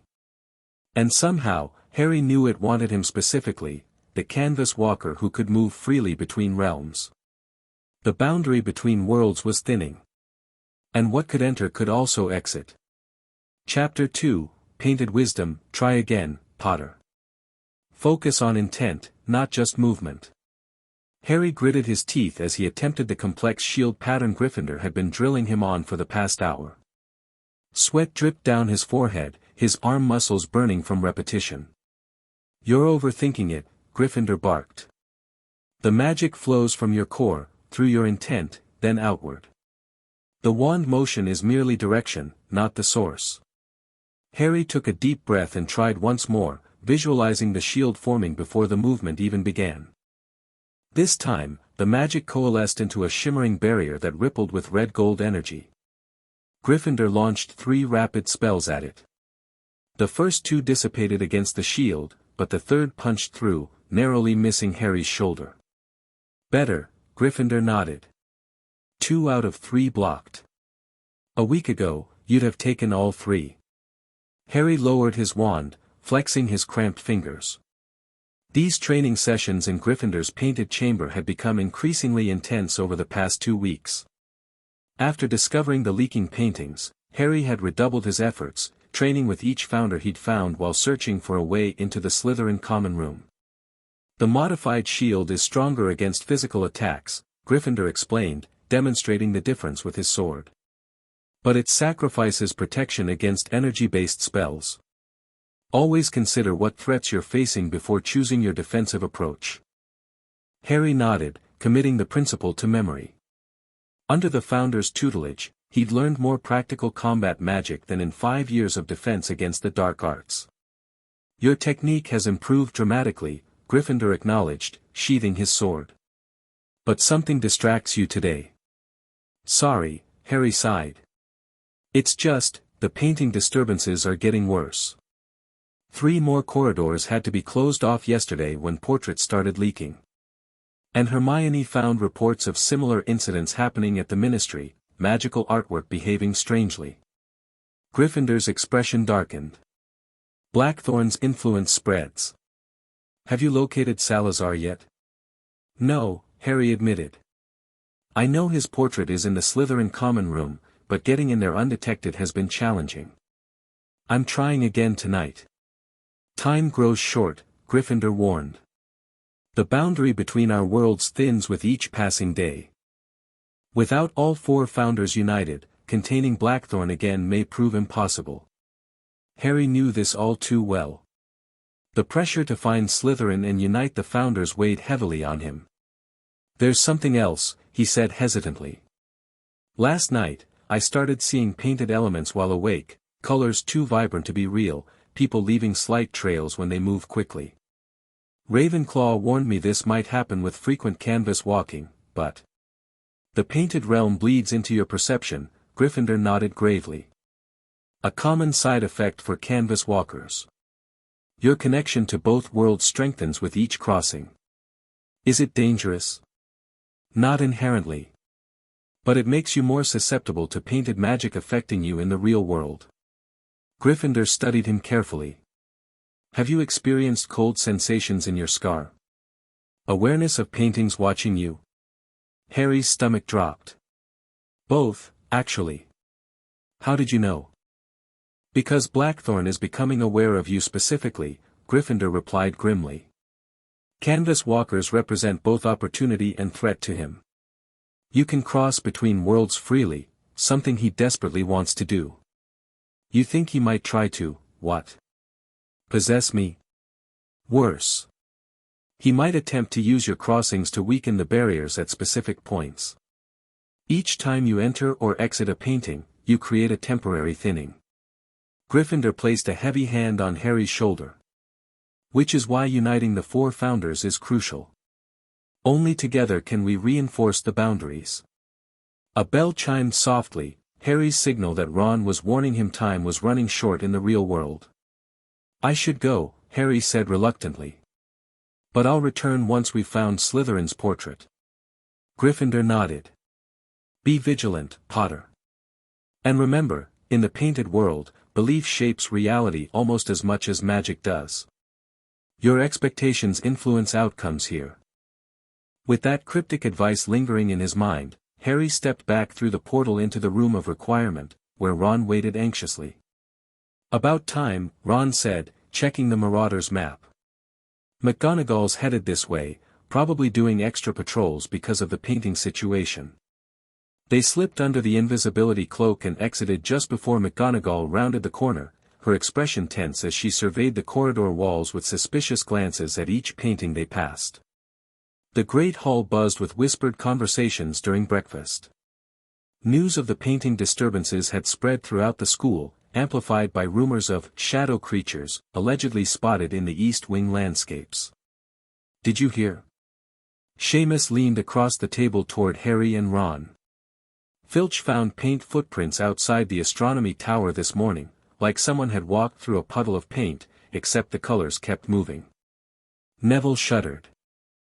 Hannah said 2 third-year Hufflepuffs swear they saw faces pressing through the still life near their common room entrance. Just, pushing against the canvas from inside. Harry exchanged concerned glances with Hermione. These reports aligned with what they'd witnessed, but the incidents were clearly escalating. "The teachers are worried too," Hermione whispered. "I overheard Professor Flitwick telling Sprout they're considering closing off the affected corridors permanently." "Won't help," Harry muttered. "It's not just isolated paintings anymore. The disturbances are spreading." Their conversation halted as Dumbledore rose from the staff table. The headmaster rarely addressed students at breakfast, so immediate silence fell across the hall. "Your attention, please," Dumbledore began, his normally twinkling eyes serious. "As many of you are aware, we are experiencing unusual phenomena with the castle's magical paintings. While there is no cause for alarm, certain precautions must be observed." He went on to announce new restrictions: no students in corridors after dinner without teacher escort, certain areas of the castle temporarily off-limits, and a buddy system for movement between classes. Additionally, Dumbledore continued, any observations of painting irregularities should be reported immediately to staff. Do not approach or touch affected artwork under any circumstances. As the headmaster sat down, the hall erupted in nervous chatter. "This complicates things," Harry whispered to his friends. "How am I supposed to find Slytherin's portrait with these new restrictions?" "We stick to the plan," Hermione insisted. "You and Daphne still meet tonight. Ron and I will create a diversion if needed." Harry nodded, though unease twisted in his stomach. The situation was deteriorating faster than expected, and he still lacked the crucial fourth founder. Across the hall, he caught Daphne Greengrass watching him from the Slytherin table. She gave him a subtle nod, their plan was still on. Unexpectedly, Luna appeared behind them, sliding onto the bench next to Hermione. "The library's restricted section has been sealed," she announced without greeting. Madame Pants found paint dripping from books about magical portraiture. "That's not random," Hermione frowned. "Blackthorn's targeting specific knowledge sources. Or trying to prevent us from learning more about him," Harry suggested. Luna nodded solemnly. "I brought something that might help." From her bag, she withdrew a worn journal with faded blue covers. Mother's final research notes on the painted realm. She theorized that canvas walkers could not only move between paintings but potentially alter the painted world itself. "Alter how?" Harry asked, intrigued. "By bringing elements from one painting into another," Luna explained. "Creating connections that shouldn't exist, painted doorways between separate artworks." Ron's eyes widened. "Like making a shortcut between Gryffindor's portrait and Hufflepuff's?" "Exactly," Luna nodded. "Mother called it canvas reshaping. If Harry could master it, he might connect all the founder portraits into one space without physically moving the paintings." Hermione looked thoughtful. "That would allow them to combine their powers without anyone noticing the portraits had changed." "Worth trying," Harry decided.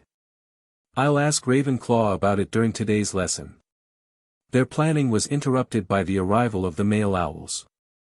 Hermione's daily prophet showed more concerning news: magical painting disturbances reported at the Ministry, St. Mungo's, and even some private homes. "It's spreading beyond Hogwarts," she whispered. "Whatever Blackthorn's doing, it's affecting paintings everywhere." Harry felt the weight of responsibility pressing down. If Blackthorn escaped his painted prison, the consequences would extend far beyond the castle walls. Charms class provided unexpected opportunity when Professor Flitwick announced they would practice disillusionment charms, useful for their mission that night. "Remember," Flitwick squeaked, visualization is key. Picture the background blending with your form, like watercolors mixing on canvas. The unfortunate painting analogy caused several students to exchange nervous glances, but Harry focused intently on the lesson. If he could master this charm, sneaking into the Slytherin common room would be much easier. Paired with Neville, Harry practiced the wand work carefully, remembering Gryffindor's teachings about intent preceding movement. When he finally cast the charm on himself, the sensation was like cold water trickling down his body. "Excellent, Mr. Potter!" Flitwick exclaimed. Nearly perfect disillusionment for a first attempt. Harry looked down to see his body had taken on the exact coloration of the classroom behind him. Not invisible, but extremely difficult to notice unless someone was looking directly at him. "How'd you do that?" Ron asked later, still frustrated by his own partial success that had left him mottled like poorly mixed paint. "It's something Gryffindor's been teaching me," Harry explained quietly as they headed to Transfiguration. "Focus on the magical intent before the wand work begins." As they turned a corner, Harry nearly collided with Draco Malfoy, who was walking alone, unusual, as Crabbe and Goyle typically flanked him like bodyguards. "Watch it, Potter," Malfoy sneered, but the insult lacked its usual venom. Up close, Harry noticed dark circles under Malfoy's eyes and a haunted expression that seemed out of character. "You look terrible, Malfoy," Harry observed. "Painting nightmares keeping you up?" Something flickered across Malfoy's face, fear, perhaps. "You have no idea what's coming, Potter," he muttered, then pushed past them without further comment. "What was that about?" Ron wondered as they continued walking. Harry shook his head. "Not sure, but Malfoy's definitely off this term. Less swagger, more." He struggled to find the right word. "Scared," Hermione finished, having caught up to them. "He looks frightened." "Of what? The painting disturbances?" "Or something worse," Harry said thoughtfully, remembering his suspicions about Malfoy's possible involvement with Death Eaters. "We'll worry about him later. Tonight's mission comes first." After dinner, Harry made his way to the agreed meeting point near the Great Hall. The new curfew restrictions meant the corridors were largely empty, with prefects and teachers patrolling regularly. He'd brought his invisibility cloak and the Marauder's map to navigate safely. Daphne arrived precisely on time, her Slytherin robes impeccable as always. Without a word, she gestured for Harry to follow her down a side corridor. Once certain they were alone, she spoke. "The Slytherin common room is more guarded than usual. Snape's ordered senior prefects to check everyone entering. Apparently, a painting near our dormitory started leaking black paint last night." "That complicates things," Harry frowned. "Even with my cloak, getting past prefects who are specifically checking will be tricky." "There's another way in," Daphne replied, surprising him. "A secondary entrance Slytherins rarely use, through the adjacent storage room. It was designed as an emergency exit, but it works both ways if you know the right password." Harry raised an eyebrow. "And you're willing to show me this secret entrance?" "Under normal circumstances, never," she admitted. "But preventing Blackthorn's escape takes priority over house rivalries." They made their way cautiously toward the dungeons, using the Marauder's map to avoid patrols. When they reached the correct corridor, Daphne led Harry to an inconspicuous door that appeared to be a simple broom closet. "Wait here," she instructed. "I need to check it's clear." She slipped inside, leaving Harry alone in the corridor. As he waited, an uncomfortable sensation prickled along his spine, the feeling of being watched. He turned slowly, scanning the walls. A single painting hung opposite, a dark underwater scene showing the Black Lake's depths. As Harry watched, something moved in the painted water, a shadowy form drifting closer to the surface. His scar tingled with that now familiar cold sensation. Before he could investigate further, Daphne returned. "It's clear. Come on." Harry followed her into what appeared to be a storage room for potions ingredients. Shelves lined the walls, filled with jars of preserved specimens and dried herbs. At the far wall, Daphne pressed her hand against a seemingly ordinary stone and whispered, "Serpentis refugium." The wall shimmered and revealed a narrow passage. "Quickly," she urged. "This entrance is warded to close after 30 seconds. They hurried through, emerging into a secluded alcove of the Slytherin common room. Green light filtered through underwater windows, casting eerie shadows across stone walls adorned with tapestries depicting famous Slytherins throughout history. "Stay under your cloak," Daphne whispered. "Most students are in the main area, but be careful." Harry pulled the invisibility cloak tighter around himself as they moved deeper into enemy territory. The Slytherin common room was elegant in a cold, imposing way, leather furniture, dark wood tables, and silver accents gleaming in the greenish light. Several students lounged on couches or worked at tables, none paying attention to Daphne as she casually walked through. Harry followed closely, scanning the walls for portraits. "Where would Slytherin's portrait be?" he whispered when they paused in a quiet corner. "The founder's alcove," she replied softly, pretending to examine a bookshelf. "It's reserved for private conversations, through that archway." Harry followed her gaze to an ornate serpent-carved archway at the far end of the common room. As they approached, he noticed something odd. The stone serpents adorning the arch seemed to track their movement, tiny emerald eyes glinting. The alcove beyond was small but richly appointed, with a fireplace and 2 high-backed chairs. The walls held several paintings, mostly severe-looking wizards in green robes, likely past Slytherin heads of house. "I don't see anything that looks like Salazar himself," Harry whispered. Daphne frowned. "It should be here. Unless..." Her eyes narrowed thoughtfully. "Try speaking Parseltongue." Harry glanced around to ensure no other students had followed them, then focused on one of the carved snakes decorating the fireplace mantel. "Open," he hissed in Parseltongue. The effect was immediate. The seemingly solid wall behind the fireplace shimmered, revealing a hidden portrait that had been concealed by powerful magic. Unlike the other founder paintings, this one showed a dramatic scene. Salazar Slytherin stood on a rocky outcropping beside a turbulent sea, his robes whipping in painted wind. A massive serpent coiled around his shoulders, its scales gleaming emerald and silver. "Impressive," Daphne murmured. "I've been in this alcove dozens of times and never knew that was there." Harry approached the painting cautiously. Unlike Gryffindor's or Hufflepuff's portraits, this one was already animated. Slytherin's piercing eyes tracked him, expression calculating. "A speaker," the painted Slytherin observed in Parseltongue. "How unexpected." "I need to speak with you," Harry replied in the same snake language. "About Alaric Blackthorn." Slytherin's expression hardened. "Leave us," he commanded Daphne in English. She hesitated, looking at Harry uncertainly. "It's okay," Harry assured her. "Wait outside the alcove. Warn me if anyone approaches." Once alone with the portrait, Harry continued in Parseltongue. "The other founders sent me. Blackthorn is breaking free of his prison. The painted world shows disturbances throughout the castle." "I am aware," Slytherin replied coldly. "The question is why you, a Gryffindor, have been chosen as messenger." Harry placed his hand against the frame, feeling the familiar tingle. "Because I can do this." Without waiting for permission, he stepped through the canvas into Salazar Slytherin's domain. The transition was jarring, cold, slippery, like passing through ice water. Harry emerged onto the rocky outcropping, immediately buffeted by howling wind that seemed to cut through his robes.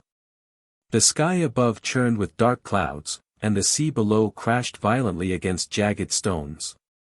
Slytherin turned to face him fully, genuine surprise flickering across his austere features. "A canvas walker," he observed, switching to English. "Now I understand Godric's interest in you." Up close, Salazar Slytherin was both less and more intimidating than Harry had expected. Tall and lean with sharp features, he lacked Gryffindor's physical presence but radiated calculating intelligence. His eyes, dark green, almost black, seemed to dissect Harry's every movement. The serpent around his shoulders hissed softly, tongue flicking to taste the air near Harry. She says you smell of multiple paintings, Slytherin translated. You've visited the others, then? Gryffindor, Hufflepuff, and Ravenclaw, Harry confirmed. Each has been teaching me their magical approaches. Slytherin's lip curled slightly. And now you seek my wisdom as well. Bold, for a lion cub. I seek to understand the threat Blackthorn poses, Harry countered. And how 4 founders defeated him once before.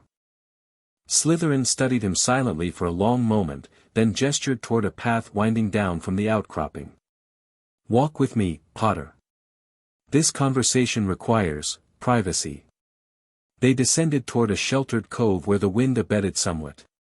The landscape shifted subtly around them, rocks rearranging, paths appearing, reminding Harry that in the painted world, reality was more fluid.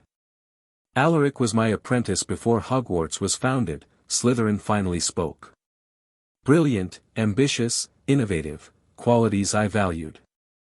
When we 4 decided to create a school of magic, he was to be the 5th founder. What happened? Harry asked, noting this detail matched what Hufflepuff had told him. He discovered the painted world, or rather, he created it. Slytherin's expression darkened with memory. Early magical artists had developed spells to make images move slightly or show simple behaviors. Alaric expanded these charms exponentially, creating fully interactive painted environments with sustained consciousness. They reached the cove, where a small stone structure stood, half house, half laboratory, with strange instruments and bubbling cauldrons visible through open windows. His breakthrough was the connection between realms, Slytherin continued, entering the building. He theorized that magical paintings could store and amplify power, creating reservoirs of energy wizards could tap into. Inside, the structure was larger than its exterior suggested, a common trait of magical spaces, even painted ones. Scrolls and books lined the walls, and various magical experiments occupied tables and shelves. At first, his discoveries seemed beneficial, Slytherin explained, activating a complex model showing swirling energies between 2 spheres. Magical portraits that could truly preserve knowledge and personality. Enchanted landscapes that could be used for safe training environments. But something went wrong, Harry prompted when Slytherin paused.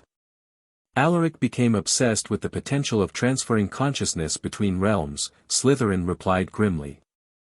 He believed wizards could achieve immortality by transferring their essence into paintings, then re-emerging in new physical forms when desired. Harry thought of Tom Riddle's diary, a similar concept of preserving consciousness in a magical object. He experimented on himself first, Slytherin continued. Small transfers, fragments of his consciousness moving between his body and his self-portrait. But each transition changed him. The painted world affected his magic, his thinking.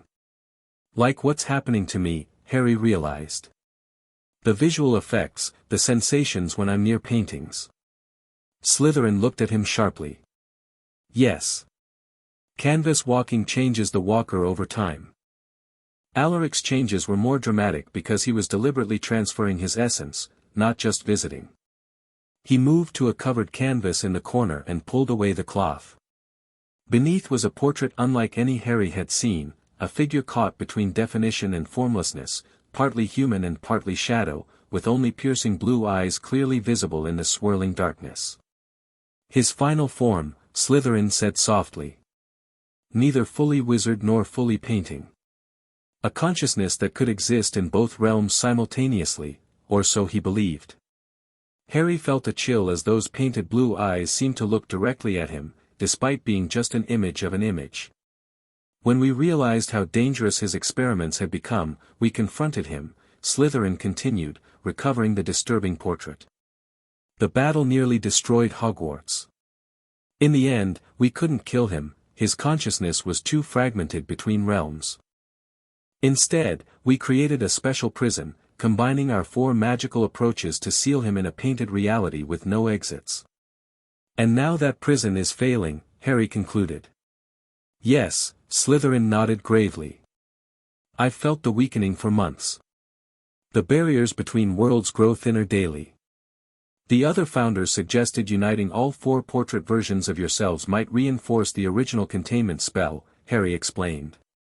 But the paintings are physically separated throughout the castle. Slytherin raised an eyebrow. Canvas reshaping, then. Ambitious. Few walkers have mastered that skill. Luna, a friend, suggested it, Harry replied. Her mother researched canvas walking techniques. Pandora Lovegood, Slytherin nodded.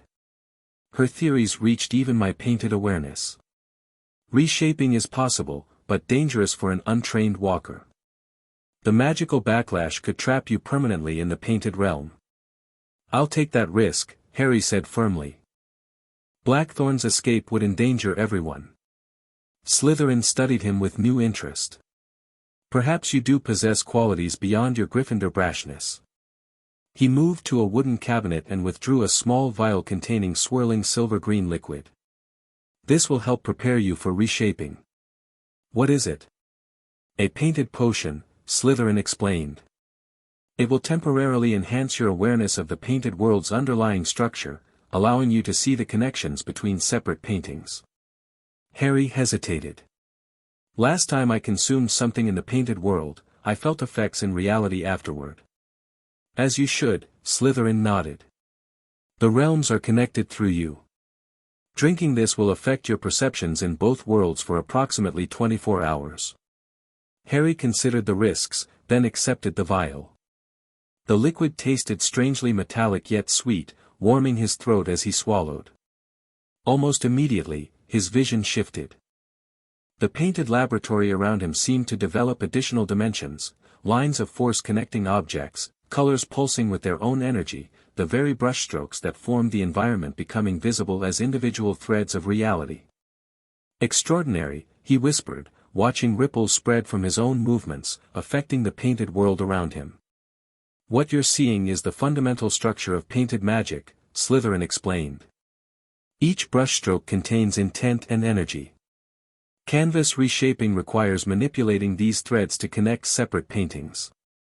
For the next hour, Slytherin taught Harry techniques to sense and gently alter painted reality, starting with small changes like shifting colors or minor object movements, then progressing to creating doorways within the same painting.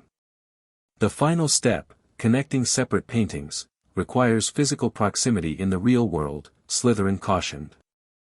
The paintings must be close enough for their magical auras to overlap.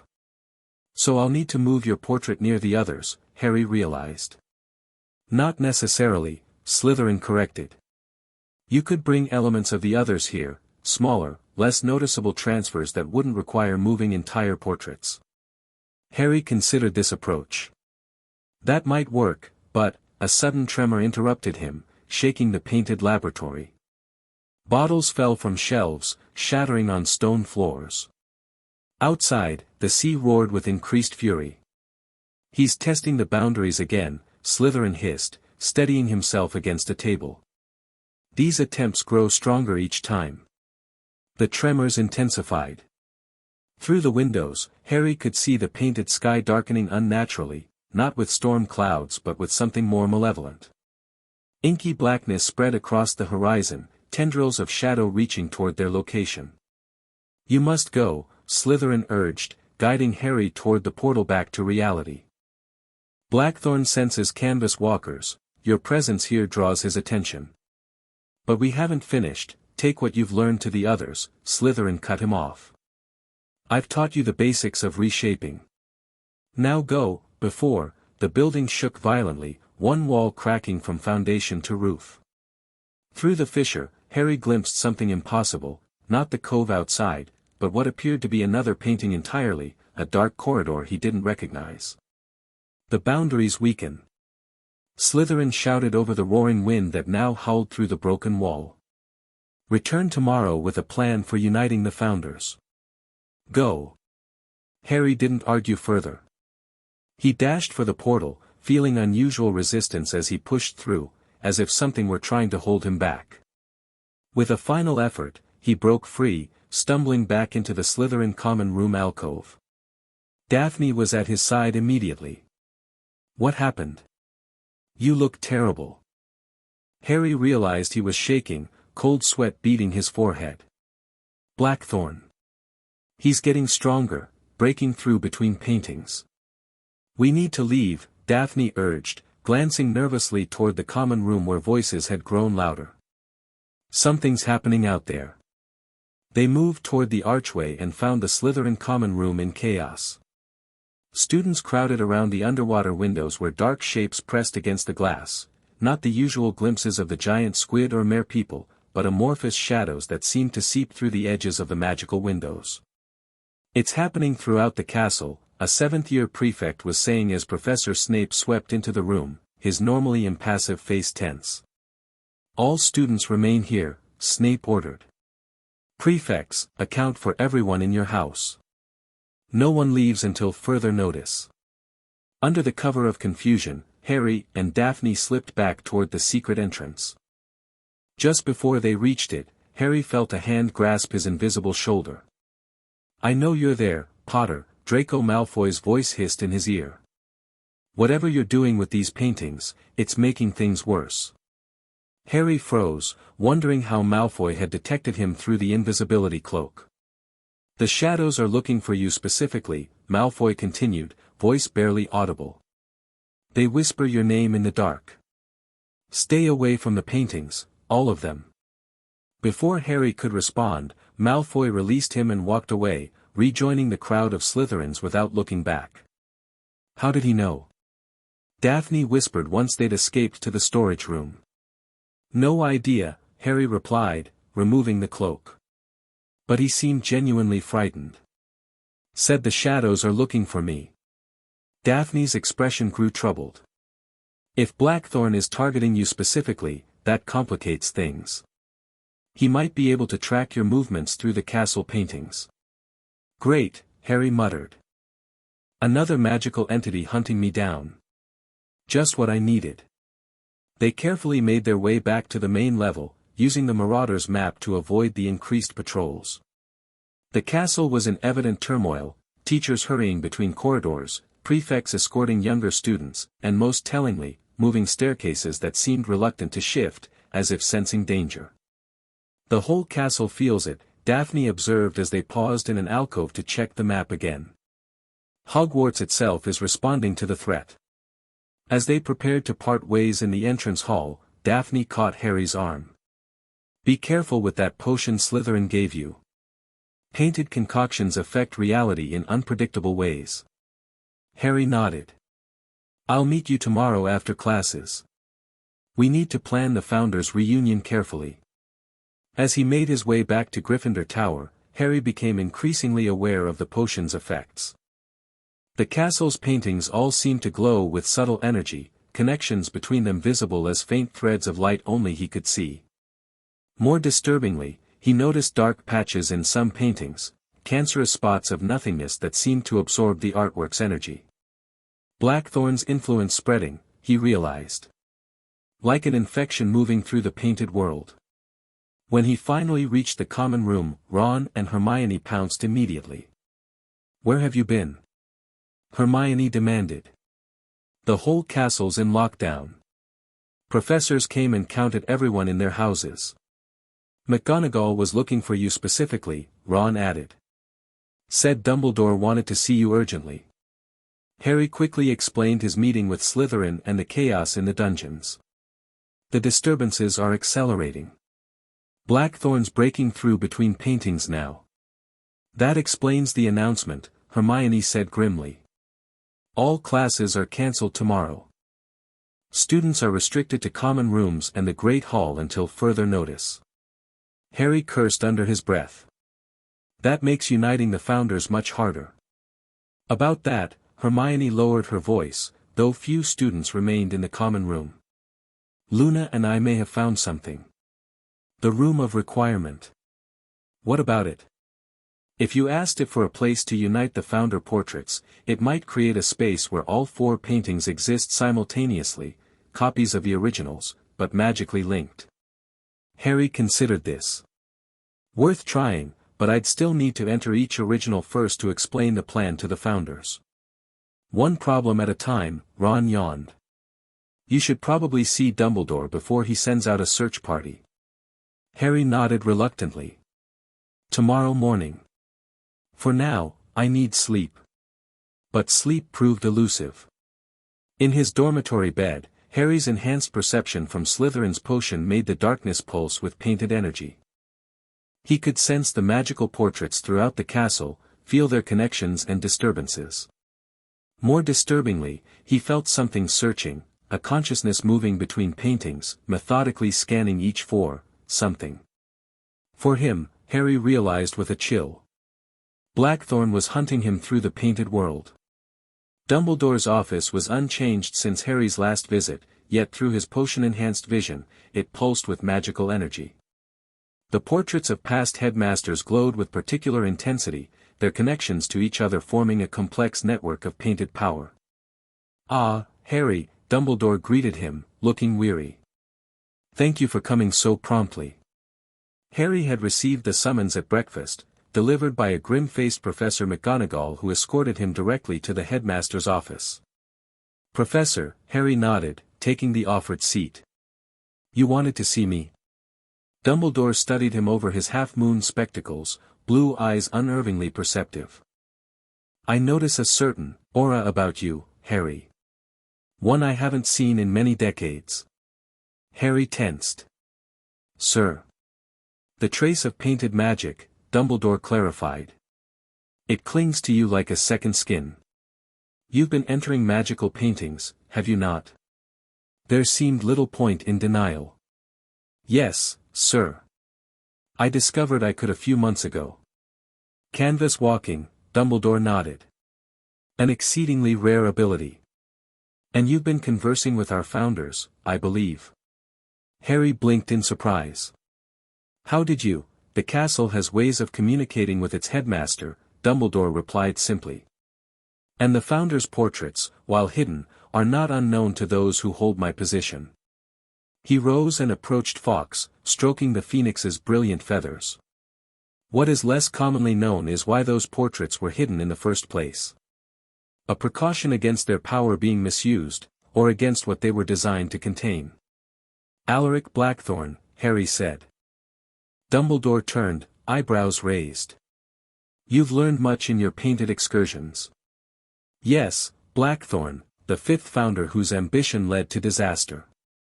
The paintings are showing disturbances throughout the castle," Harry explained. "The founders believe Blackthorn is testing his prison's boundaries, attempting to escape." "Not just attempting," Dumbledore corrected gravely. "Succeeding, in small ways. Last night, a painted figure manifested briefly in the real world, a shadow form that dissipated when approached, but solid enough to overturn a desk in the Transfiguration classroom." Harry's stomach dropped. "It's progressing that quickly?" "I fear so." Dumbledore returned to his desk. "Which brings me to the purpose of this meeting. Your canvas walking ability emerged at precisely the moment it might prove most needed, a coincidence I find suspicious. Ravenclaw suggested Hogwarts itself might have awakened the ability in me," Harry offered. "A reasonable theory," Dumbledore nodded. "The castle contains ancient magic beyond even my full understanding. It may indeed have activated latent potential within you to address this threat." He leaned forward, expression intensely serious. "Harry, I must ask what you intend. The founders have clearly been guiding you toward some course of action." Harry hesitated only briefly before explaining the plan to unite the four founder portraits, reinforcing Blackthorn's prison from within the painted realm. "An elegant solution," Dumbledore acknowledged when Harry finished. "Though not without considerable risk to yourself. Extensive canvas walking has already affected your perception," he gestured toward Harry's eyes. "Your pupils now reflect painted pigments when catching the light. The changes may become more pronounced with continued exposure." Harry hadn't noticed this change, but it explained the strange looks he'd received at breakfast. "The risk is worth it," he said firmly. "If Blackthorn escapes completely." "Indeed." Dumbledore rose again, moving to a cabinet behind his desk. "Which is why I will assist your efforts rather than prevent them." He withdrew a small wooden box inlaid with silver runes. Opening it revealed 4 miniature portrait frames, each empty. These are linked to the founders' original portraits, Dumbledore explained. Created during the same period, they were meant as emergency communication devices. Through them, you might unite the founders without physically relocating their larger portraits. Harry carefully lifted one of the miniatures. Despite its size, he could feel significant magical power emanating from it. If I bring these to the Room of Requirement, the room should enhance their natural connection, Dumbledore confirmed. But Harry, this plan relies on your canvas reshaping abilities, which I gather Salazar has begun teaching you? Harry nodded. I've only had one lesson, but Slytherin's potion has helped me see the connections between paintings. Ah, yes. Dumbledore's eyes twinkled slightly. I thought I detected the effects of painted alchemy in your aura. Most interesting. His expression sobered. But you should know, canvas reshaping at the level required for this plan typically takes years to master. You will be attempting in days what other walkers spent decades perfecting. I don't have decades, Harry replied simply. No indeed, Dumbledore sighed. Very well. Take the miniatures. I suggest the Room of Requirement as your base of operations. Its inherent magic should support your efforts and provide some protection against Blackthorn's awareness. As Harry carefully placed the miniature frames in his bag, Dumbledore added, one more thing, Harry. Should your plan succeed in reinforcing Blackthorn's prison, there may be repercussions for you. What kind of repercussions? Your growing connection to the painted world works both ways. Strengthening the barriers between realms might sever that connection forcefully, potentially causing magical backlash. You mean I could lose the ability to canvas walk? Harry clarified. That would be the most favorable outcome, Dumbledore replied gravely. Less favorable possibilities include magical exhaustion, temporary loss of other abilities, or in extreme cases. Being trapped in the painted world myself, Harry finished. Dumbledore nodded solemnly.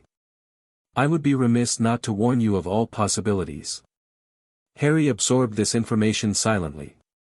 The risks were significant, but the alternative, letting Blackthorn escape, was unthinkable. I understand the risks, he said finally.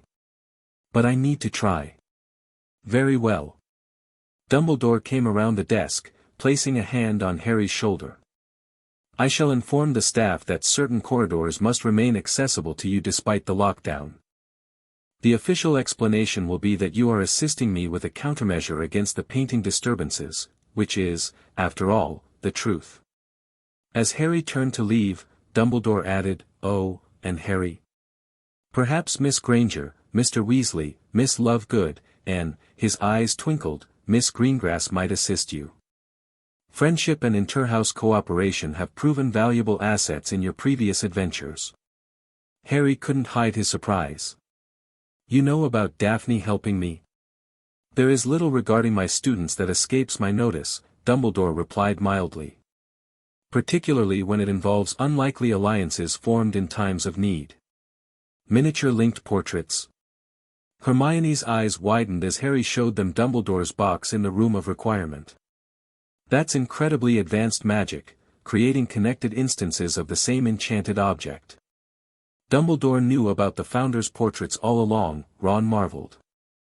Wonder what else he knows about the castle that he's not telling. They had gathered in the Room of Requirement, which had transformed into a perfect space for their needs, a circular chamber with 4 alcoves positioned like compass points, each designed to hold a portrait. In the center stood a stone table covered with magical instruments for detecting and manipulating painted energy. Luna examined one of the miniatures with fascination. These must have been painted with the same pigments as the originals, probably using brushes made from the same materials too. The magical resonance is nearly identical. Which should make reshaping easier, Daphne added, inspecting another miniature. She had joined their group officially now, Dumbledore's approval removing any need for secrecy. Instead of creating connections from nothing, Potter can enhance links that already exist. Harry placed the miniatures in their respective alcoves, Gryffindor to the north, Hufflepuff to the east, Ravenclaw to the west, and Slytherin to the south. Even empty, they seemed to respond to the room's magic, frames glowing faintly. Now I need to visit each founder again, Harry explained. Show them these linked miniatures and explain our plan. We'll split up to keep watch at each portrait location, Hermione suggested. The painting disturbances are getting worse, you'll need someone guarding your exit point. I'll take Slytherin's portrait, Daphne volunteered. I can access the common room without suspicion.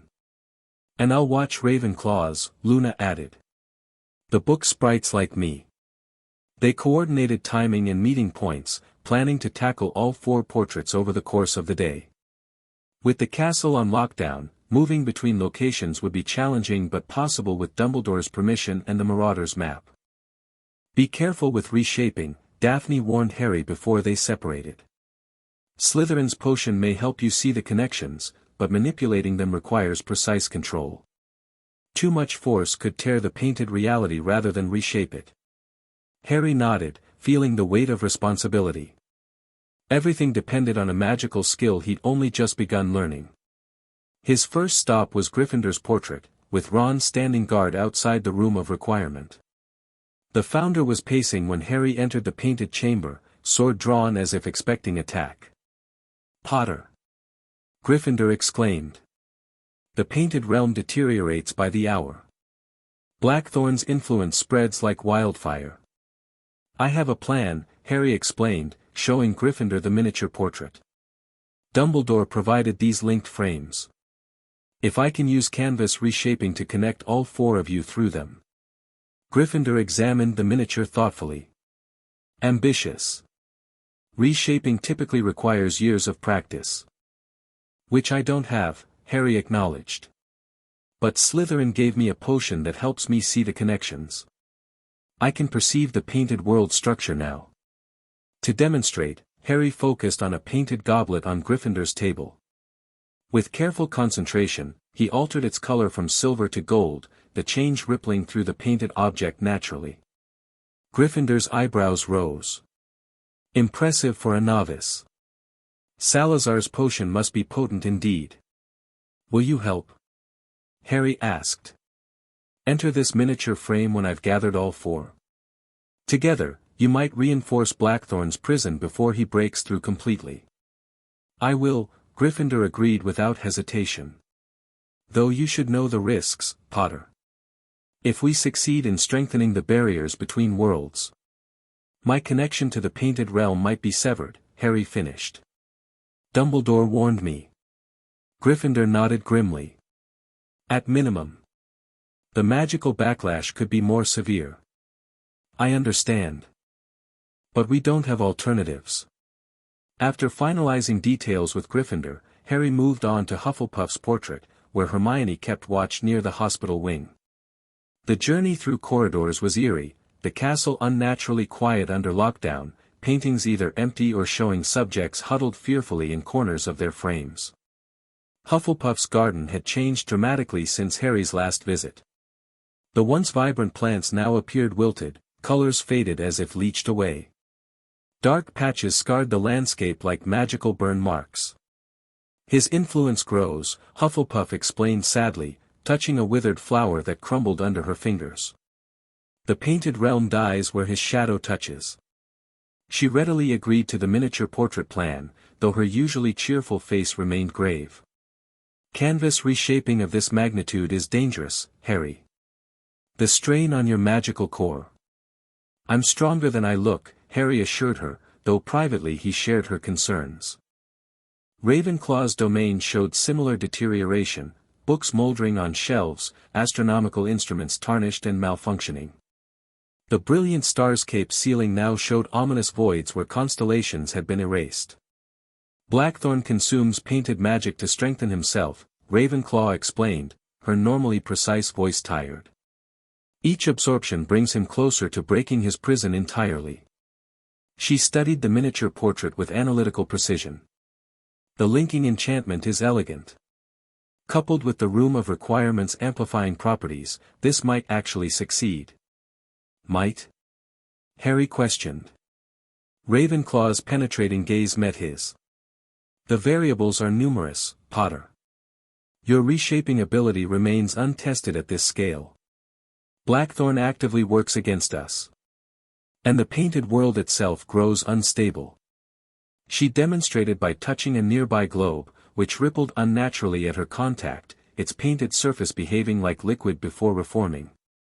Reality thins, she said simply. By the time Harry reached Slytherin's portrait, guided by Daphne through the now familiar secret entrance, his concern had deepened considerably.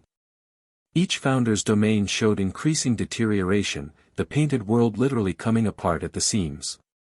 Slytherin's coastal laboratory had suffered worst of all. The structure was half collapsed, walls showing massive cracks where other painted realities were visible through the fissures, glimpses of corridors, landscapes, and stranger scenes Harry couldn't identify. The boundaries fail, Slytherin stated without greeting. Painted realities bleed together. Soon, they will bleed into your world as well. The founder appeared haggard, his normally immaculate appearance disheveled. The serpent that usually adorned his shoulders was nowhere to be seen. "Where's your snake?" Harry asked. "Fled," Slytherin replied tersely. Painted creatures sense the coming catastrophe. Many have hidden in the deepest parts of their frames, hoping to survive what comes. As they discussed the miniature portrait plan, a violent tremor shook the laboratory, more severe than any Harry had experienced. Through a newly formed crack in the ceiling, dark liquid began to drip, not water, but what appeared to be actual paint, as if the structure of the painting itself was dissolving. "We have hours, not days," Slytherin warned. "Return to your room of requirement. Prepare the miniatures. We will join you there when summoned." "How will you know when?" "We will know," Slytherin cut him off. "The miniatures call to us already. Go, before passage becomes impossible." Harry needed no further urging. The deterioration was accelerating visibly, the laboratory's walls bulging and warping as he made his way to the exit portal. As he prepared to step through, Slytherin called after him, "Potter. When this concludes, if we succeed, find my chamber. What it contains may prove useful against your other enemy." Before Harry could question this cryptic statement, another violent tremor forced him to leap through the portal, nearly colliding with Daphne in the Slytherin alcove. "We need to hurry," he gasped, steadying himself against a wall. "Things are falling apart much faster than we thought." Their return journey to the room of requirement was fraught with new dangers. Throughout the castle, paintings had begun actively malfunctioning, figures stepping partially out of frames before being yanked back, landscapes shifting to impossible configurations, colors running like watercolors in rain. Most alarming were the shadows, dark, formless entities that moved between paintings, leaving decay in their wake. These fragments of Blackthorn's consciousness seemed more numerous and bolder, some even extending tendrils toward the real world. By the time they rejoined the others, Harry felt genuine fear. The situation was deteriorating exponentially, the barriers between worlds thinning by the minute. "It's chaos out there," Ron reported, having scouted the 7th floor. "Paintings in the East Wing are literally melting." McGonagall's ordered all portrait frames covered with sheets. "Too late for containment," Luna observed, her dreamy demeanor replaced by focused intensity. "The boundaries fail systematically now." The room of requirement had responded to the escalating crisis, the circular chamber now fortified with protective runes glowing on walls and floor. The 4 miniature portraits pulsed with increasing energy, awaiting activation. "We need to hurry," Harry said, moving to the central stone table. "The plan is simple but difficult. I'll use canvas reshaping to activate and connect all 4 miniatures simultaneously, creating a shared space where the founders can combine their powers." "While we do what?" Hermione asked practically. "Maintain the room's protective enchantments," Daphne answered. "The room of requirement responds to need. If we focus on containing painted magic within these walls, it should help stabilize the process." Harry positioned himself between the miniatures, which had arranged themselves at the 4 compass points around the central table. The potion Slytherin had given him was wearing off, but he could still perceive the magical connections between the frames, thin threads of light linking each miniature to its larger counterpart elsewhere in the castle. "Everyone ready?" he asked, drawing his wand. His friends nodded, taking positions at the room's perimeter, wands raised to reinforce the protective boundaries. Harry closed his eyes, focusing on his connection to the painted world. When he opened them again, he shifted his perception as Slytherin had taught him, seeing beyond physical reality to the magical structure beneath. The miniature frames glowed with potential energy, doorways waiting to be opened. The challenge was activating all four simultaneously, maintaining perfect balance between them. Harry raised his wand and began the complex sequence of movements Slytherin had taught him for reshaping. Unlike normal spellcasting, this magic required constant adjustment, responding to the painted world's fluid nature. "Aperi portalis pictura," he intoned, focusing his intent through the Latin words. The miniatures responded immediately, frames glowing brighter. Harry felt resistance, not from the paintings themselves, but from something else, a counterforce pushing against his magic. Blackthorn, he realized. The imprisoned founder could sense what they were attempting. Sweat beaded on Harry's forehead as he fought against this resistance, carefully weaving connections between the miniatures. This was magic unlike any he'd attempted before, subtle, precise, requiring constant adaptation as the painted reality shifted under his influence. The first miniature activated, Gryffindor's frame filling with a swirling red-gold mist that gradually resolved into a tiny version of the Founder's chamber. Harry could see Gryffindor himself waiting, sword drawn, watching expectantly. "One connected," Harry called, voice strained with effort. He shifted focus to Hufflepuff's frame, repeating the process. This connection came more easily, building on the first. The miniature filled with Hufflepuff's garden, diminished but still recognizable, with the Founder standing ready. Ravenclaw's followed, the starry ceiling of her study visible even in miniature form. Only Slytherin's remained. As Harry directed his magic toward the final frame, the resistance intensified dramatically. The miniature shuddered, frame cracking slightly as opposing forces contested for control. "Something's fighting back." Harry gasped, redoubling his efforts. The room around them responded to the struggle, protective runes flaring brighter as the room of requirement reinforced its defenses. "We're with you, Harry." Hermione called, her wand tracing complex patterns that strengthened the room's magic. With a final surge of will, Harry forced the connection open. Slytherin's frame activated, showing the deteriorating laboratory. All four miniatures now displayed their respective domains, tiny versions of the Founders visible within each. But Harry's work wasn't complete. The harder part remained, creating a shared space between all four paintings, allowing the Founders to interact directly. "Connectum quatuor pictura," Harry continued, moving his wand in a figure-8 pattern that linked all four frames in sequence. The magic pulled at his core, draining his energy rapidly. Canvas reshaping at this scale demanded more power than he'd anticipated. His vision blurred, painted reality overlapping with physical as the strain increased. "It's working," Luna called, pointing to the miniatures. The boundaries between the four painted scenes were dissolving, colors and elements flowing between frames. Gryffindor's chamber began extending into Hufflepuff's garden, while Ravenclaw's astronomical ceiling spread across all four. Slytherin's rocky coast formed a perimeter around the merged landscape. Within this combined painted reality, the four Founders approached each other, meeting for the first time in centuries, even if only in miniature form. Harry could barely maintain his focus now, magical exhaustion setting in. The connections between paintings pulled at him like hooks embedded in his magic, draining his strength to maintain themselves. There together, he managed through gritted teeth. "Now they need to," a violent pulse of dark energy interrupted him, knocking everyone in the room backward. The miniature portraits flared with blinding light, then emitted a high-pitched whine that made them all cover their ears. When Harry could see again, he gasped in horror.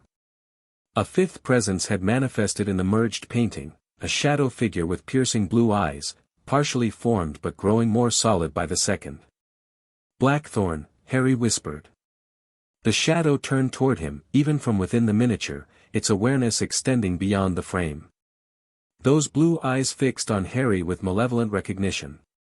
"He's using our connections," Daphne shouted. "The pathways we opened for the Founders, he's following them out." The shadow in the painting grew more defined, features forming, limbs solidifying. Around it, the merged landscape darkened, colors leaching away as Blackthorn absorbed the painted energy. "We need to close the connections," Hermione cried. "If we do that now, the Founders can't complete their work," Ron countered. Harry stood frozen in indecision. The original plan was failing. Instead of reinforcing Blackthorn's prison, they'd inadvertently provided him a pathway to escape. Then Luna's voice cut through his panic, calm and clear. "Harry, you need to enter the painting." "What?" He turned to her in shock. "You're a canvas walker," she explained quickly. "If you enter, you can fight him from inside while the Founders complete their spell from outside." "That's suicide," Daphne protested. "The magical backlash when they seal the barriers could trap him in the painted world permanently," Hermione finished, expression horrified. "Luna, we can't ask him to." "I'll do it," Harry interrupted. His friends fell silent, staring at him. "Luna's right. I'm the only one who can enter and help the Founders directly." "Harry, no," Ron stepped forward. "There has to be another way." "There isn't time," Harry replied, watching Blackthorn's form solidify further in the miniature. "The barriers are failing now. If he breaks through completely." He didn't need to finish the thought. They all understood the stakes. Harry moved toward the central table where the merged miniature portraits pulsed with chaotic energy. "Keep the room's protection strong. Whatever happens, don't let anything escape these walls." Before his friends could protest further, Harry reached toward the miniature. Despite its small size, his hand passed through easily, canvas walking transcending physical limitations. The familiar sensation of transition washed over him, but distorted, painful, as if the painted reality itself was damaged. He pushed through, feeling his consciousness compress and adjust to the miniature scale. And then he stood within the merged painted world, facing 4 startled Founders and 1 increasingly solid shadow figure. "Potter!" Gryffindor exclaimed. "What madness is this?" "I came to help," Harry replied, drawing his wand. "Blackthorn's using our connections to escape." "Foolish boy," Slytherin hissed. "When we seal the boundaries, I know the risks," Harry cut him off. "Just tell me how to help stop him." The shadow that was Blackthorn seemed to smile, its features now distinct enough to show expression. He appeared as a man in his prime, handsome but for the unnatural darkness that composed his form and those unnervingly bright blue eyes. "Harry Potter," Blackthorn's voice was surprising, pleasant, almost musical. "The canvas walker who opened my cage. How fitting you should witness my return." "I didn't come to witness," Harry replied, raising his wand. "I came to stop you." Blackthorn laughed, the sound echoing strangely in the merged painted reality. "With what power? You've barely touched the surface of painted magic. I mastered it centuries ago." To demonstrate, he gestured casually toward a section of Ravenclaw's study. The books there dissolved into swirls of paint that flowed toward him, absorbed into his shadowy form, making it more substantial. "You consume the painted world to manifest in reality," Harry observed. "That's why everything's deteriorating." "A necessary sacrifice," Blackthorn replied. "This realm was always meant as a stepping stone, not a permanent habitat. Once I return to physical form, I'll create something far grander." The 4 Founders had positioned themselves in a circle around Blackthorn, their wands raised. They began a complex incantation, magic building between them, a containment spell similar to their original imprisonment of Blackthorn, but reinforced. "Ah, my old colleagues," Blackthorn smiled coldly. "Still clinging to your limited vision? The boundaries between worlds are arbitrary constructs. I simply remove them." He lashed out suddenly, tendrils of shadow striking at the founders. Harry reacted instinctively, casting a shield charm that deflected the attack from Hufflepuff, allowing her to maintain the incantation. "The Walker defends you," Blackthorn sneered. How touching. But ultimately futile. He turned his full attention to Harry, who felt the crushing weight of centuries of painted magic focused against him. The pressure was immense, like standing at the bottom of the ocean. "Your connection to both realms interests me, Potter," Blackthorn said, circling him predatorily. Few wizards could naturally develop canvas walking. You must have significant magical resonance with painted reality. Harry maintained his defensive stance, remembering Gryffindor's training. "Maybe I just wanted it badly enough." "Desire alone is insufficient," Blackthorn dismissed. "No, there's something special about your magic, something familiar." His eyes narrowed. "Perhaps we could help each other. Your ability to move freely between worlds, combined with my knowledge of painted magic." "Not interested in alliances with people who consume whole realities," Harry replied tersely. Blackthorn sighed theatrically. Such Gryffindor short-sightedness. "Very well." He attacked without warning, shadow tendrils lashing from multiple directions simultaneously. Harry blocked some but others slipped past his defenses, wrapping around his arms and legs, immobilizing him. Cold spread through Harry's body where the shadows touched, not physical cold but magical, as if Blackthorn were drawing energy directly from his core. "Your connection to both worlds makes you an excellent conduit," Blackthorn explained conversationally. "I'll use you to breach the final barrier." The Founder's spell was nearing completion, a dome of multicolored energy forming around them, but Blackthorn seemed unconcerned. Through his grip on Harry, he was drawing power faster than they could contain it. Harry struggled against the shadow tendrils, but physical resistance proved useless against their non-corporeal nature. He needed a different approach. Remembering Slytherin's lessons on painted reality structure, Harry stopped fighting physically and instead focused on the painted magic itself. The shadow tendrils weren't truly solid, they were constructs of painted energy, manipulated by Blackthorn's will. And in the painted world, belief shaped reality. Harry closed his eyes, concentrating not on breaking free but on changing the nature of the connection between them. Instead of Blackthorn drawing power from him, he visualized the flow reversing, pulling energy from the shadow tendrils rather than losing it. When he opened his eyes, the tendrils had changed color, darkened, as if they were being drained rather than draining him. Blackthorn's confident expression faltered. "What are you, learning quickly?" Harry replied through gritted teeth, intensifying his focus. The reversal wasn't complete. Blackthorn's centuries of experience fought against Harry's novice attempts, but it created enough disruption to loosen the shadow's grip. Harry broke free, stumbling backward toward the Founders, whose containment spell had nearly formed completely. "Now!" Gryffindor shouted. "The final seal!" All four Founders spoke in unison, their voices blending into a single powerful intonation, Clausuri inter mundos. The dome of energy contracted suddenly, enclosing Blackthorn in brilliantly glowing magic, red, yellow, blue, and green light interweaving to form an impenetrable barrier. Blackthorn howled in fury, shadow form thrashing against the containment. "This changes nothing. The boundaries weaken with each passing day. I will return." Harry felt the painted world shudder as the spell took effect, reality itself seemed to ripple and reform around them. The merged landscape began separating back into distinct domains, the connections between them sealing. "Potter," Slytherin called urgently. "You must leave now, before the separation completes." Harry tried to move toward the exit portal, but his legs wouldn't respond properly. The magical exertion had drained him severely, and something else was happening, the painted reality around him seemed to be rejecting his presence. "I can't," he gasped, falling to his knees. Ravenclaw appeared beside him, her normally calm face showing rare concern.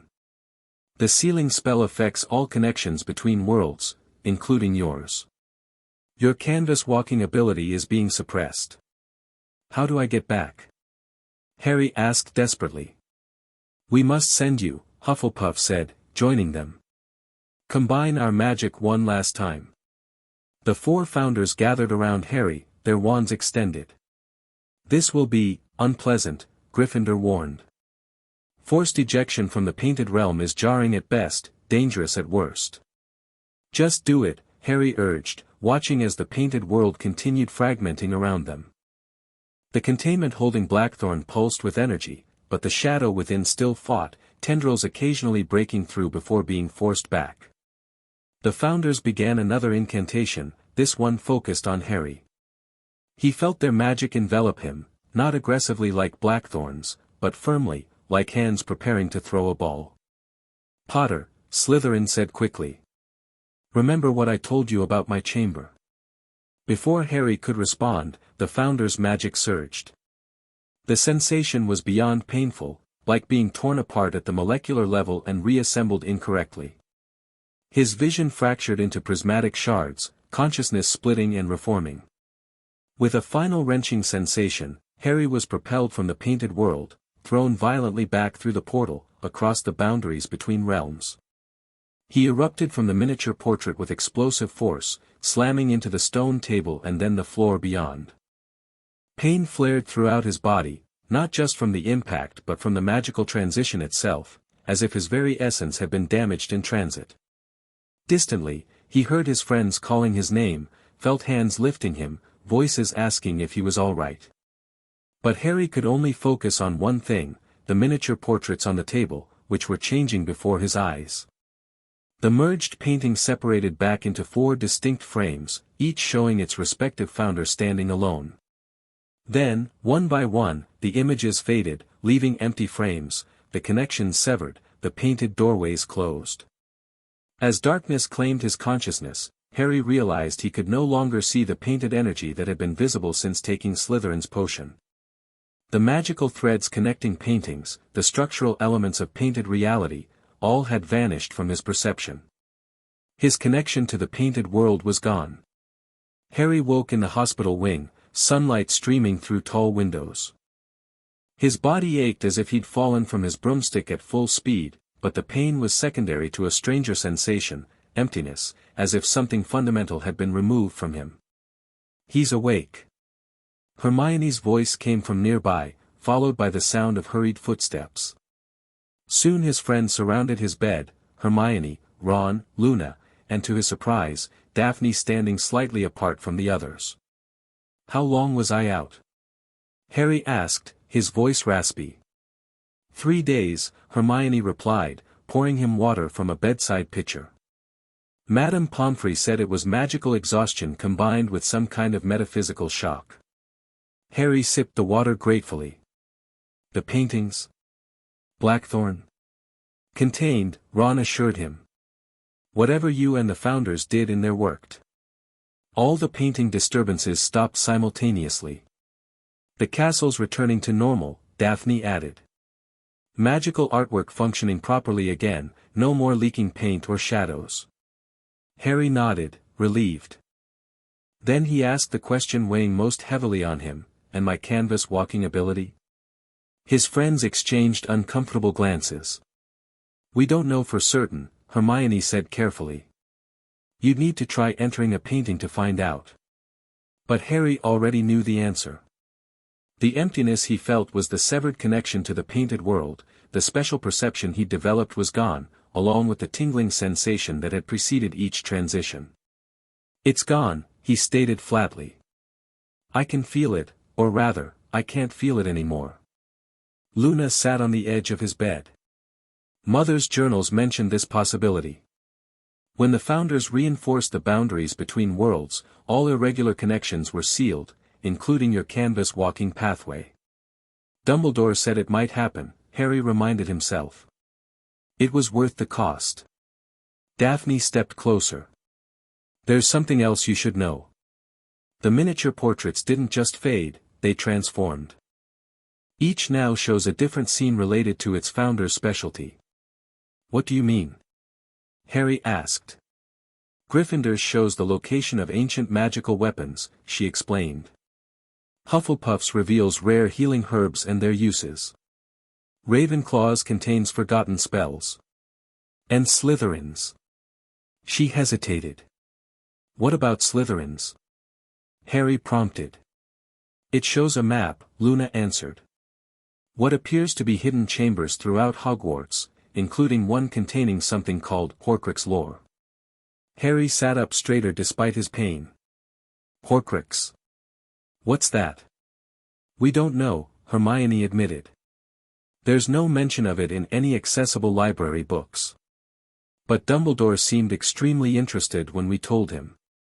He's taken possession of the miniatures for safekeeping. Slytherin told me to find his chamber, Harry remembered. Said what it contains might help against my other enemy, Voldemort. The pieces connected in his mind. Slytherin had deliberately left information about Horcruxes, whatever they were, knowing it might prove valuable against Voldemort. The founders had transformed their miniature portraits into knowledge repositories before the connections closed. A final gift before the painted doorways shut permanently. The headmaster wants to see you when you're recovered, Ron said. Probably to discuss those miniatures. Harry nodded, letting his head fall back against the pillow. The loss of his canvas walking ability still ached like a phantom limb, but he felt oddly peaceful. They had succeeded in their mission, Blackthorn remained contained, the painted world restored to stability. There's one more thing, Luna said dreamily, reaching into her bag. The morning after everything happened, I found this on my bed. She withdrew a small package wrapped in blue silk. Opening it revealed a miniature canvas no larger than a playing card. The painting showed a simple scene, a hill beneath a starry sky, with a single oak tree swaying gently in a painted breeze. It's from Mother, Luna said with quiet certainty. I don't know how, but I feel her in the brushstrokes. Harry looked at the tiny painting without understanding. It's beautiful, but what does it mean? Turn it over, Luna instructed. Harry did so, finding an inscription in elegant script, for HP, when the time comes to walk again, start with something small. He stared at the words, heart racing with sudden hope. You think this means? The founders closed existing pathways, Luna explained. But canvas walking is partly innate ability, partly learned skill. Mother believed it could be redeveloped with practice, starting with smaller, simpler paintings. A way back, Harry whispered, tracing the tiny painted tree with his fingertip. No tingling sensation yet, no magical response, but the possibility remained. Madame Pomfrey appeared then, shooing his friends away despite their protests. Mr. Potter needs rest. You can continue your discussions when he's properly recovered. As they prepared to leave, Daphne hung back briefly. Potter, she said quietly. The Greengrass family records suggest canvas walking can be relearned. If you decide to try again, I might have resources that could help. Harry nodded gratefully. I'll remember that. When they had gone and Madame Pomfrey returned to her office, Harry examined Luna's tiny painting again. No magical connection yet, but perhaps someday. The painted world had changed him fundamentally, opened his perception to possibilities he'd never imagined before encountering that first museum painting. He placed the miniature carefully on his bedside table and closed his eyes, allowing his battered body to rest. In his dreams, he walked through painted landscapes, following founders down corridors of color and light, preparing for challenges yet to come. The painted doorways had closed for now. But Harry Potter had learned that boundaries, like rules, were often meant to be rewritten. Chapter 3, Between Worlds. Harry stared at Luna's tiny painting for the 100th time, focusing intently on the lone oak tree. 2 weeks had passed since the confrontation in the room of requirement, and despite daily attempts, he hadn't managed to reactivate his canvas walking ability. Come on, he muttered, pressing his finger against the miniature landscape. Nothing happened, no tingling sensation, no magical doorway opening. He'd been discharged from the hospital wing 3 days after the incident, physically recovered but magically altered.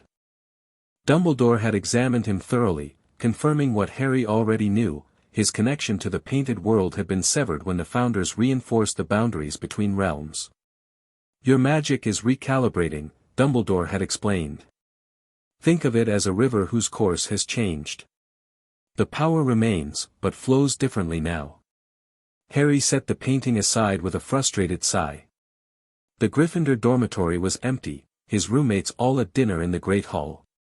He'd skipped the meal, claiming homework, but really wanting another attempt at canvas walking without an audience. A soft knock at the door interrupted his brooding. "It's open," he called, expecting Ron or Hermione. To his surprise, Daphne Greengrass entered, looking distinctly uncomfortable in Gryffindor territory. "Granger let me in," she explained before he could ask. "Said you were up here, experimenting." Harry gestured to Luna's painting. "Trying and failing. How'd you convince Hermione to bring a Slytherin into our tower?" "I mentioned I had this," Daphne replied, removing a small leather-bound book from her bag.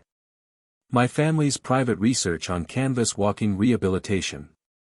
Similar cases to yours." Harry straightened. "There've been others who lost the ability and got it back." "A few," she nodded, sitting tentatively on the edge of Ron's bed. "Canvas walking has always been rare, but records show perhaps 24 confirmed cases in the last 5 centuries. 3 lost their ability through magical backlash and later recovered it." Hope flickered in Harry's chest. "How?" "Different approaches for each." Daphne opened the book, revealing handwritten notes and diagrams. "But common patterns emerge. First, you're trying too hard." "What?" "Canvas walking isn't primarily about magical force," she explained. "From what I've read, it's about resonance, finding the frequency where your magic naturally aligns with painted magic." Harry frowned. Luna's mother mentioned something similar in her journals. "Because it's fundamental to the process," Daphne confirmed. "Before your ability was blocked, you had natural resonance with painted magic. Now you need to rediscover that frequency." She moved to sit beside him, close enough that Harry caught the faint scent of something herbal in her hair. "May I?" she asked, reaching for his hand. Harry nodded, curious. Daphne took his hand, turned it palm up, and traced the lines with her finger. "Magical resonance leaves physical markers," she said softly. "Your lifeline shows the disruption, see how it splits here and reconnects? That's the severing and potential reconnection point. You can read that from palm lines?" Harry asked skeptically. Daphne smiled slightly. "Not exactly. I'm using a detection charm my grandfather developed specifically for painted magic traces. Your hand glows where canvas walking energy has flowed, and could flow again." She released his hand, her fingers lingering briefly against his. "You're forcing magic through pathways that have closed. Instead, you need to find new paths, gentler ones." Harry looked at the tiny painting again. "How?" "Meditation first," Daphne suggested. "Clear your mind, focus on the memory of transitioning between worlds, not the physical sensation, but the magical resonance." "Sounds like a clemency," Harry grimaced, remembering his disastrous lessons with Snape. "Similar principles, different application," Daphne acknowledged. "I could guide you through it, if you want." Harry studied her face, trying to discern her motivation. "Why are you helping me?" "The crisis is over. Blackthorn's contained. You could go back to ignoring Gryffindors." Something flickered in her expression, hurt, perhaps. "Is that what you think I'm doing? Slumming with Gryffindors until something better comes along?" "I didn't mean, my family has studied magical art for generations," Daphne interrupted, voice cooling. "This isn't just academic for me. When you lost canvas walking, we lost access to knowledge that could advance our understanding by decades. So it's research," Harry said, unable to keep disappointment from his voice. Daphne stood abruptly. "Believe what you want, Potter. The book's yours to borrow. Return it when you're done." She moved toward the door, but Harry caught her wrist. "Wait. I'm sorry. That was unfair." Daphne didn't pull away but didn't turn either. You've spent 5 years assuming every Slytherin has an angle. I get it. And you've spent 5 years pretending Gryffindors don't exist, Harry countered gently. We both made assumptions. She finally faced him, expression guarded. Not all Slytherins support the Dark Lord. Some of us have more complex motivations than house stereotypes suggest. Like helping a Gryffindor reconnect with painted magic. A small smile tugged at her lips. Something like that. Harry released her wrist. I'd appreciate your help with the meditation technique. Daphne hesitated, then nodded. Meet me in the room of requirement tomorrow after dinner. It's still the safest place to practice. It's a date, Harry said automatically, then felt heat rise in his face. I mean, not a date, just a meeting. Daphne's smile widened slightly. Eloquent as ever, Potter. She moved to the door, pausing with her hand on the knob. And for the record, I haven't been ignoring you for 5 years. I've been observing. There's a difference. With that cryptic statement, she left, leaving Harry staring after her in confusion. Dumbledore showed me the Horcrux information from Slytherin's miniature, Harry explained to Ron and Hermione in the common room later that night. It's worse than we imagined. What exactly is a Horcrux? Hermione asked, looking troubled. Harry lowered his voice, though few students remained in the common room at this late hour. It's an object containing a piece of someone's soul, split through murder. As long as the Horcrux exists, the person can't truly die, even if their body is destroyed. Ron paled. You think you know who, Dumbledore's certain of it, Harry nodded grimly. It explains how he survived when the killing curse rebounded. His body was destroyed, but his soul remained tethered to Earth through a Horcrux. Horcruxes, Hermione corrected quietly. Plural. Harry stared at her. How did you, logic, she replied. If Voldemort had made just one Horcrux, Dumbledore would have destroyed it already and this would be over. The fact that he's sharing this information with you suggests there are multiple Horcruxes that need to be found. 7, according to Slytherin's information, Harry confirmed. 7 being the most magically powerful number. Dumbledore believes he's identified several already. This is what the private lessons will focus on, then? Hermione asked. Harry nodded. Finding and destroying Horcruxes. Dumbledore says we'll start next week. Ron shook his head in disbelief. Blimey, mate. Just when we handle one dark wizard trying to come back from not quite death, you learn about another with backup lives. At least Blackthorn's contained for now, Hermione pointed out. Harry wasn't so certain. The containment seems solid, but I keep having these dreams, painted corridors where shadows still move, watching and waiting. Could be just dreams, Ron suggested hopefully. Maybe, Harry agreed, though he didn't believe it. The dreams felt too vivid, too connected to his severed canvas walking ability. Daphne's going to help me try to recover the ability, he mentioned, attempting casualness. Hermione raised an eyebrow. Daphne, is it? Not Greengrass anymore. Harry felt his face warm. We've been through a lot together. First name basis seems appropriate. Aha, Ron grinned knowingly. Nothing to do with the fact she's actually quite fit when she's not looking down her nose at everyone. Ronald. Hermione scolded, though she looked amused too. I hadn't noticed, Harry lied poorly. Sure you haven't, Ron laughed. Just like you haven't been staring at her during every meal since the hospital wing. Harry threw a cushion at him. We're meeting tomorrow to work on meditation techniques. Strictly academic. Of course, Hermione nodded with exaggerated seriousness. Very academic. In the room of requirement. Alone. You're both insufferable, Harry muttered, though without heat. It felt good to joke about normal teenage concerns after everything they'd been through.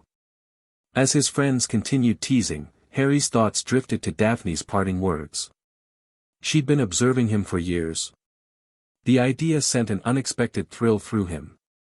Perhaps there was more to explore between them than just painted magic.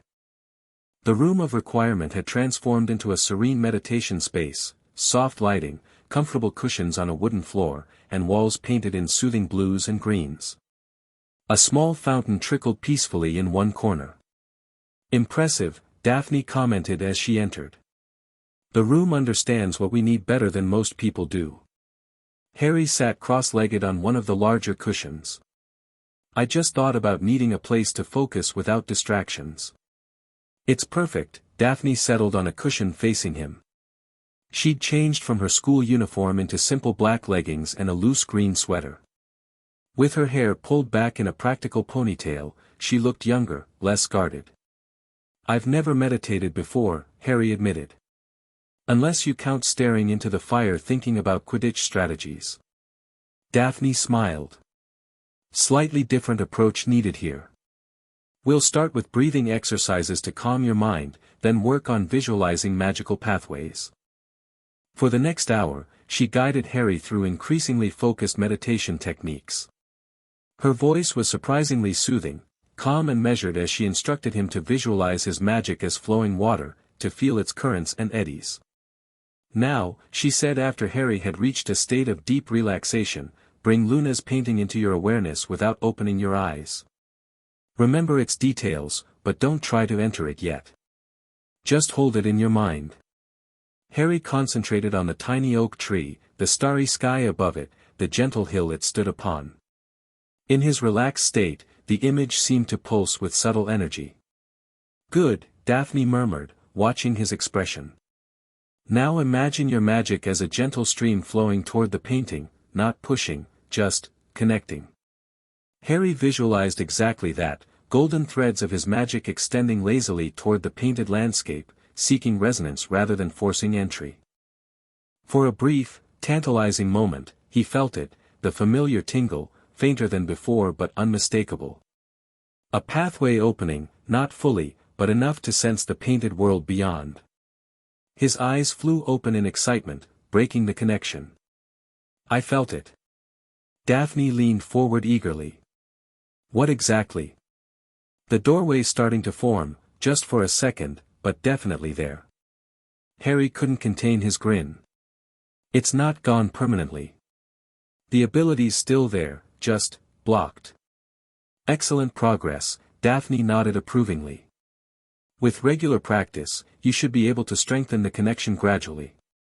Harry's smile faded slightly.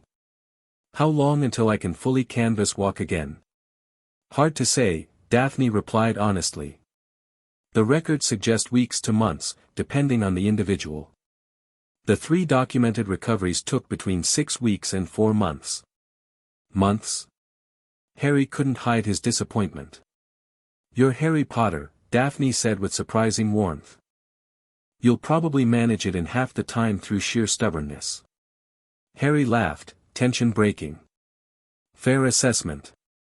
They spent another hour practicing, Harry managing increasingly stronger connections with the painted world, though still not enough to physically enter. By the end, both were tired but encouraged. As they prepared to leave, Harry asked the question that had been nagging him. "Why did you say you've been observing me for years? What did you mean by that?" Daphne paused, seemingly weighing her response. "When you first came to Hogwarts, you were this legend. The boy who lived. I wanted to see the reality behind the myth. And I saw someone who didn't fit neatly into anyone's boxes." She adjusted her bag on her shoulder, not quite meeting his eyes. "Someone who kept surprising people, sometimes in good ways, sometimes not, but always authentically." "That sounds almost like a compliment," Harry said, half teasing. "Take it however you want, Potter," Daphne replied, a hint of her usual cool demeanor returning. "Same time tomorrow?" "Definitely," Harry nodded. As he watched her leave, Harry realized their interaction had shifted subtly. The rigid house boundaries that had separated them for years were dissolving, creating something new and undefined. He found himself looking forward to exploring what that might become. For the next 2 weeks, Harry divided his evenings between canvas walking practice with Daphne, Horcrux research with Hermione, and his first private lesson with Dumbledore, which had revealed the disturbing history of Tom Riddle's family through pensive memories. His progress with painted magic came in frustrating fits and starts, moments of breakthrough followed by plateaus where nothing seemed to change. Luna joined their sessions occasionally, bringing insights from her mother's journals that complemented Daphne's family knowledge. "You're pushing too hard again," Daphne observed during a particularly frustrating session. "The connection weakens when you force it." Harry sighed, setting aside Luna's painting. "It's maddening. I can feel the painted world just beyond reach, but can't quite break through." "Maybe we need a different approach," Luna suggested dreamily. She'd brought a new item, a paintbrush with unusual silvery bristles. Mother theorized that creating art could strengthen one's connection to the painted realm. Canvas walkers who were also artists had the strongest abilities. "I'm terrible at drawing," Harry protested. "Skill doesn't matter," Luna explained, handing him the brush. "It's about creating a personal connection to painted magic. The act of painting opens pathways in your magical core." Despite his skepticism, Harry agreed to try. The room of requirement provided art supplies, canvas, paints, water. Under Luna's gentle guidance and Daphne's curious observation, he attempted to paint the Hogwarts lake at sunset. The result was objectively awful, proportions wrong, colors muddy, technique non-existent. But halfway through the process, something strange happened. As Harry mixed colors on his palette, he felt that familiar tingling in his fingertips, the painted pigments responding to his magic. "Look," Daphne whispered, pointing to his canvas. The amateurish sunset he'd painted was slowly shifting, colors deepening, ripples appearing on the painted water that he definitely hadn't created with his brush. "It's moving," Harry breathed in amazement. "You're connecting," Luna smiled. "Not enough to walk through, but enough to influence." The discovery led to a new training regimen, Harry painting daily, gradually strengthening his connection to the medium itself. His artistic skills improved marginally, but his magical connection to the paintings grew substantially. One evening, nearly 3 weeks after beginning this practice, Harry painted a simple door, inspired by a dream he'd had repeatedly since losing his canvas walking ability. Just a wooden door standing alone on a grassy hill, leading to nowhere and everywhere. As he added the final brushstrokes to the door's handle, the tingling in his fingers intensified dramatically. The painted door seemed to gain dimension, depth beyond what his amateur skills could have created. "Harry," Daphne said softly, watching over his shoulder. "Try touching it." Heart racing, Harry reached toward his painting. His fingertips met the canvas surface, and passed through. "Yes," he exclaimed, feeling the familiar transition sensation. But before he could push further, Luna grabbed his arm. "Wait," she cautioned. "This is your first reconnection. Don't go fully through yet, just test the doorway." Reluctantly, Harry withdrew his hand. "It works. I can canvas walk again." Partially, Daphne tempered his excitement. "The connection's still fragile. You should strengthen it further before attempting a full transition." Harry knew she was right, but the temptation to dive immediately back into the painted world was almost overwhelming. "How much longer?" "A few more days of practice," Daphne suggested. "Work with this doorway painting specifically, it seems to resonate particularly well with your magic." Though disappointed by the delay, Harry agreed to proceed cautiously. He'd learned enough about magical backlash to respect the risks of rushing. As they packed up their supplies that evening, Daphne lingered behind after Luna left. "Potter," she began, then hesitated. "Harry. There's something we haven't discussed about canvas walking recovery." The use of his first name caught Harry's attention immediately. "What's that?" "The dreams," she said. Canvas walkers often report significant dreams during recovery, painted corridors, shadowy figures, voices calling from artwork. Harry stiffened. "You know about those?" "My family records mention them," she nodded. They're not just dreams. They're connections to the painted realm occurring during sleep, when your conscious barriers are lowered. I've been dreaming about a specific corridor for weeks, Harry admitted. Black walls with a blue door at the end. Sometimes I hear whispering from behind it. Daphne's expression grew concerned. That's not in any of our records. Most recovery dreams are memories of places the walker visited before losing the ability. I've never seen this corridor before, Harry frowned. At least, not while awake. It could be your mind creating a symbolic pathway back to canvas walking, Daphne suggested. Or. Harry prompted when she trailed off. Or something in the painted realm is trying to reach you specifically, she finished reluctantly. Luna's mother wrote about this possibility, painted consciousness attempting to communicate across the barrier. Blackthorn, Harry realized with a chill. You think he's trying to contact me through dreams? It's possible, Daphne acknowledged. The Founder's containment spell was powerful, but Blackthorn spent centuries learning to manipulate painted reality. He might have found a narrow channel to reach out, even if he can't fully escape. Harry absently touched his scar, not the lightning bolt from Voldemort, but the spot where he'd felt cold when Blackthorn's shadow had focused on him. What should I do? Be careful with the door painting, Daphne advised. It might connect to your dream corridor more directly than we realized. When you do attempt full canvas walking again, don't go alone. As she gathered her things to leave, Harry made a spontaneous decision. Have dinner with me in Hogsmeade this weekend. Daphne looked up in surprise. What? Dinner? You and me. An actual date, not just magical training. Her expression was unreadable for a moment, then a small smile formed. Why, Potter?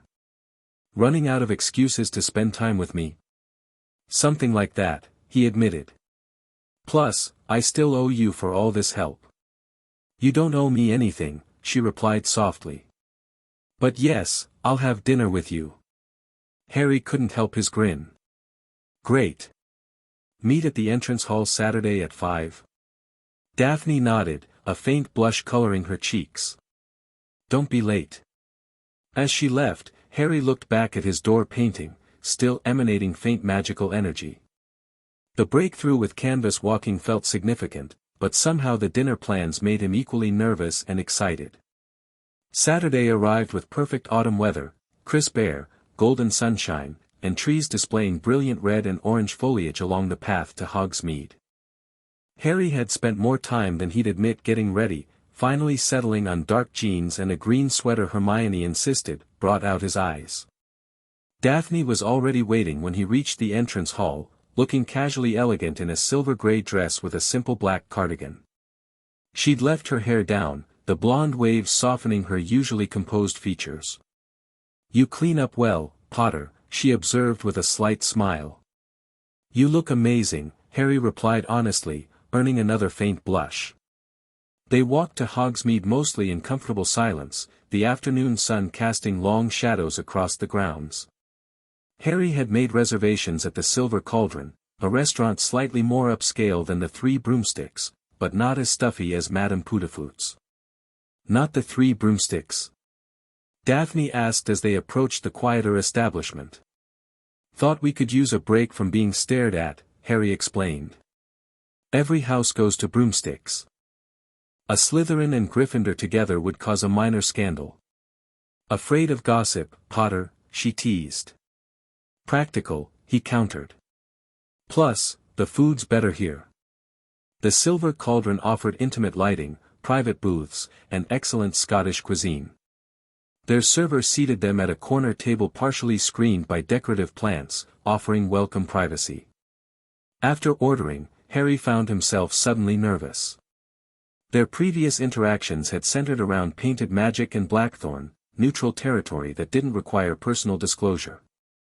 Now, sitting across from Daphne in a clearly romantic context, he realized how little they actually knew about each other.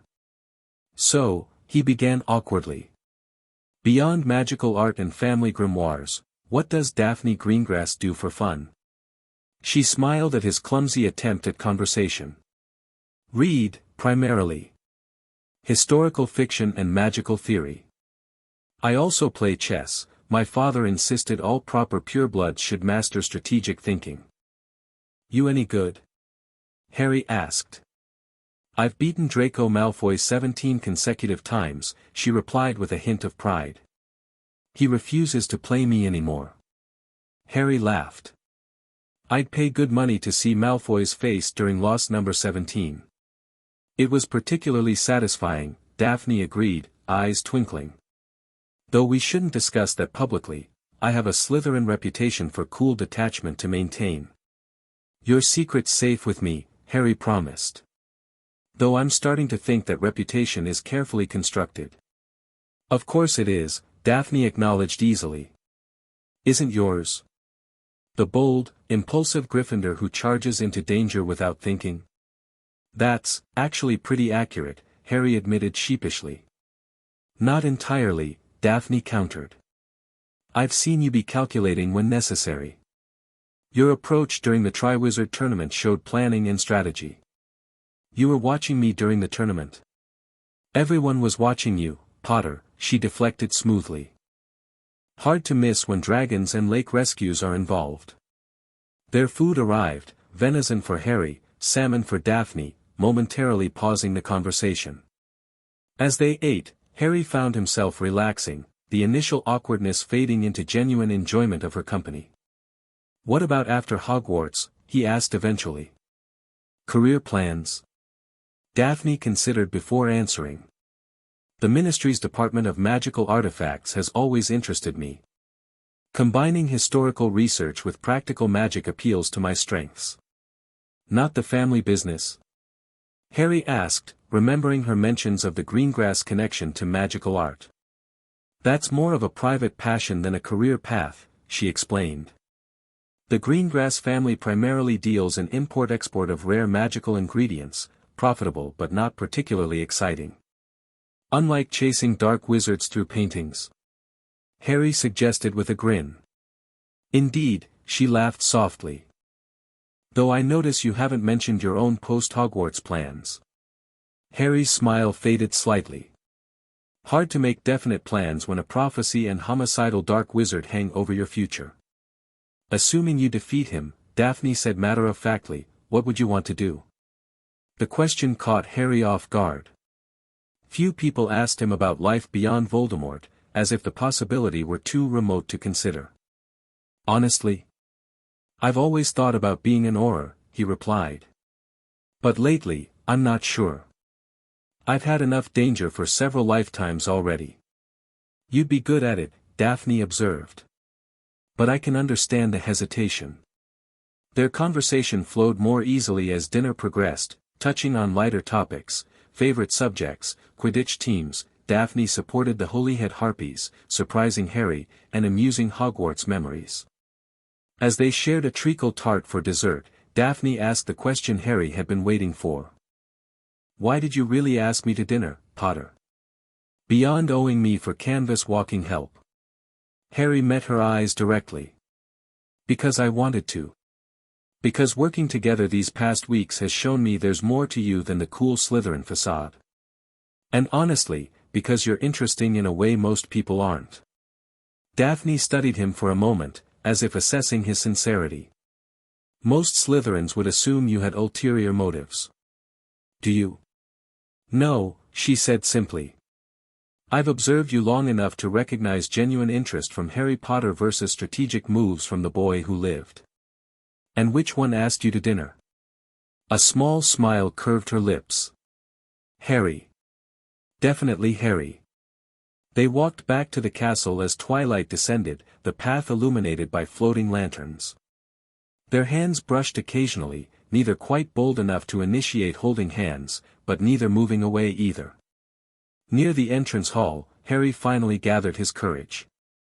I had a really good time tonight. So did I, Daphne admitted. Surprisingly good. Surprisingly? Harry raised an eyebrow. Interhouse dating rarely works out, she pointed out pragmatically. Especially our houses. We've already broken plenty of magical rules, Harry shrugged. What's one more social convention? Daphne laughed softly. Point taken. She glanced around to ensure they were alone, then leaned in and pressed a brief kiss to Harry's cheek. Good night, Potter. Before he could respond, she disappeared through the doors toward the dungeons, leaving Harry touching his cheek and grinning like an idiot. 3 days later, Harry stood before his door painting in the room of requirement, prepared to attempt full canvas walking for the first time since losing the ability. Luna and Daphne flanked him, while Ron and Hermione watched from nearby. Remember, Daphne cautioned, go through slowly. If you feel any resistance or pain, pull back immediately. And don't follow any paths you don't recognize, Luna added. Stay in the immediate area of your entry point for this first attempt. Harry nodded, fingers tingling with anticipation and nervous energy. He'd spent hours strengthening his connection to this specific painting, adding details that resonated with his magic, a brass doorknob engraved with a stag, hinges that gleamed gold rather than silver, a backdrop of familiar Hogwarts grounds rather than an anonymous hillside. Here goes nothing, he murmured, reaching toward the canvas. His fingers met the surface and passed through with minimal resistance, a good sign. Taking a deep breath, Harry pushed his arm through up to the elbow, feeling the familiar honey-thick sensation of transition. It's working, he reported, excitement building. The connection feels solid. Proceed carefully, Hermione urged, watching intently. With deliberate slowness, Harry leaned forward and stepped fully into the painting.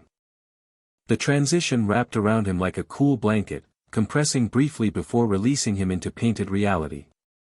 He emerged onto the hillside he'd created, the castle visible in the distance just as he'd painted it. The door stood solidly behind him, its frame glowing faintly, the exit portal back to reality. I'm in, he called back through the doorway, where his friends' faces appeared distorted, as if viewed through rippling water. How does it feel? Luna's voice sounded distant despite her being only feet away in real terms. Different from before, Harry analyzed, looking around.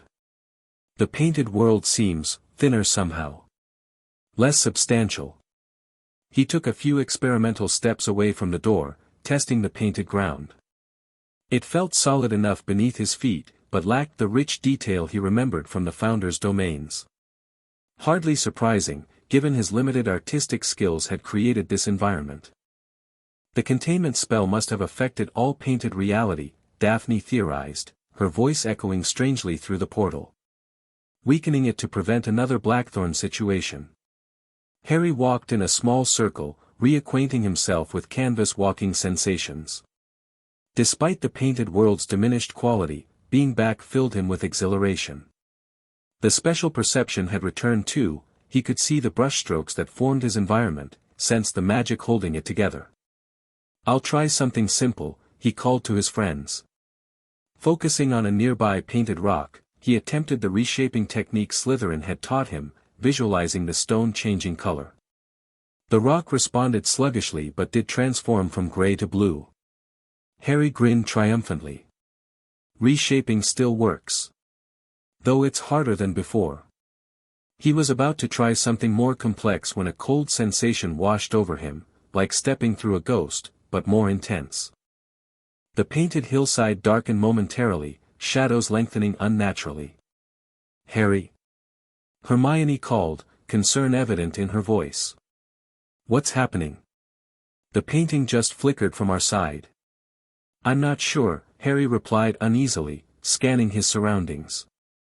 The darkness had passed, but left an unsettling feeling in its wake. Something moved through here, like a ripple in the painted reality. Come back, Daphne said immediately. That shouldn't be happening in a new painting with no connections to other artwork. Harry agreed, turning back toward the door.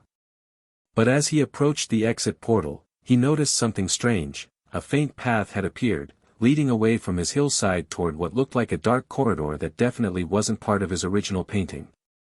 With a jolt, he recognized it, the black-walled passage from his recurring dreams. Harry, what is it? Luna asked, noticing his hesitation. The dream corridor, he said quietly. It's manifested here somehow. His friends exchanged alarmed glances through the portal. Don't go near it, Hermione warned. Come back now. Harry nodded and stepped toward the door, only to find invisible resistance pushing back, preventing him from reaching the exit. He pushed harder, magic flaring as he fought against the unexpected barrier. Something's blocking me, he called, voice tight with effort. I can't reach the door. The painted hillside darkened again, more dramatically this time. The sky turned an unnatural purple-black, and the ground beneath Harry's feet began to shift like quicksand. It's destabilizing. Daphne shouted. The painting's integrity is failing. Harry struggled toward the exit, but the distance seemed to stretch impossibly. The door remained visible but unreachable, growing smaller as if receding from him. With horror, he realized he was being pulled in the opposite direction, toward the dark corridor that had appeared. Invisible forces tugged at him, dragging him backward despite his resistance. Harry! Multiple voices called his name, but they sounded increasingly distant. The painted environment warped around him, colors bleeding together, shapes losing definition. Only the dark corridor remained solid and clear, its blue door at the end now open, revealing nothing but darkness beyond. With a final wrenching sensation, Harry was torn from his painted hillside and pulled into the corridor. The last thing he saw before the connection to his friends disappeared was Daphne reaching desperately through the portal, her fingers inches from his but unable to connect. Then darkness enveloped him completely. Harry awoke in an unfamiliar painted environment, a vast circular chamber with black marble floors and soaring columns that disappeared into shadows above. Blue-flamed torches provided the only illumination, casting eerie light that didn't quite reach the center of the room. He sat up cautiously, assessing his situation. His wand remained with him, though it felt slightly wrong in his hand, as if partially transformed into painted material rather than real wood and phoenix feather. Welcome, Canvas Walker, a melodious voice echoed through the chamber. I've waited patiently for your return. Harry scrambled to his feet, wand raised defensively. Blackthorn. A figure materialized from the shadows at the room's center, tall, elegantly proportioned, with aristocratic features and those unnervingly bright blue eyes that glowed in the dimness. Alaric Blackthorn appeared more solid than during their previous encounter, though still not fully physical, his edges seemed to blur slightly, like a watercolor painting exposed to rain. You remember me, Blackthorn smiled, the expression not reaching his eyes. I'm flattered. Hard to forget someone who tried to consume an entire magical realm, Harry replied tersely, maintaining distance between them. How are you here? The Founders contained you. Contained, yes. Eliminated, no. Blackthorn gestured around them. My prison extends farther than they realized. This chamber exists in the deepest layer of painted reality, a place they couldn't fully seal because they didn't know it existed. He approached slowly, movements fluid and graceful. I created the painted world, Harry Potter. Did you think I wouldn't build myself escape routes? Harry kept his wand trained on Blackthorn. If you could escape, why wait until now? Why not break out centuries ago? Because the barriers remained too strong, Blackthorn explained with seemingly genuine frustration. I could exist in this hidden chamber but couldn't extend my influence beyond it, until recently. Voldemort's return, Harry guessed. The surge in dark magic weakened the boundaries. Precisely, Blackthorn nodded approvingly. And then you appeared, a natural canvas walker with unusual magical potential. The perfect conduit. Harry tensed. I'm not helping you escape. But you already have, Blackthorn smiled. Each time you crossed between realms, you created temporary thinning points in the barriers. I've been collecting that energy for months, storing it, preparing. He gestured toward the shadowed ceiling, where Harry now noticed swirling darkness gathering, concentrated magical energy pulsing with power. The Founder's reinforcement spell merely delayed me, Blackthorn continued. And provided an unexpected benefit, by severing your canvas-walking connection and forcing you to rebuild it, they created a direct pathway between your magic and mine. Harry's blood ran cold as understanding dawned. The dreams. The corridor. You were guiding my recovery. Subtly influencing, Blackthorn corrected. The ability was always yours. I merely directed its restoration toward specific channels. Why do you think your door painting connected here so easily? Anger flared in Harry. He'd been manipulated, used as an unwitting accomplice in Blackthorn's plans. What do you want from me? He demanded. Blackthorn spread his hands in a disarmingly open gesture. To offer you knowledge and power beyond anything the Founders taught you. Canvas walking is merely the surface of painted magic's potential. Not interested, Harry replied flatly. No. Blackthorn raised an eyebrow. Not even if that knowledge could help you defeat the wizard who murdered your parents. Harry faltered slightly. What do you know about Voldemort? I know he's created Horcruxes, Blackthorn replied, watching Harry's reaction carefully. Crude, barbaric magic, effective for immortality but lacking finesse. I pioneered far superior methods of extending consciousness beyond natural boundaries. He began circling Harry slowly. I also know you're central to some prophecy concerning his defeat. Canvas walking could give you advantages he'd never anticipate, abilities beyond normal wizardry. Despite himself, Harry felt a flicker of interest. Blackthorn was manipulative but knowledgeable. If he truly understood consciousness extension beyond what Dumbledore had explained about Horcruxes. Why would you help me against Voldemort? Harry asked skeptically. Self-interest, Blackthorn admitted readily. His particular brand of dark magic destabilizes the boundaries I wish to cross. He's disrupting magical balance on a fundamental level, something I find aesthetically offensive. The casual honesty was almost refreshing after Dumbledore's careful half-truths and strategic omissions. What exactly are you proposing? Harry asked cautiously. Blackthorn's eyes gleamed with triumph. A temporary alliance. I teach you advanced painted magic, techniques for identifying and neutralizing Horcruxes through canvas walking. In exchange, you help me restore proper balance to the painted realm. By releasing you into reality, Harry concluded. Not precisely, Blackthorn countered. I seek to exist at the intersection of worlds, neither fully in one nor the other. My goal isn't domination but transcendence. Harry didn't lower his wand. The Founders clearly thought your transcendence was dangerous enough to imprison you for centuries. The Founders feared what they didn't understand, Blackthorn dismissed. They saw magic as a tool to be controlled. I saw it as a reality to be shaped. He gestured, and a portion of the chamber wall transformed into a window overlooking Hogwarts, but not the castle as Harry knew it.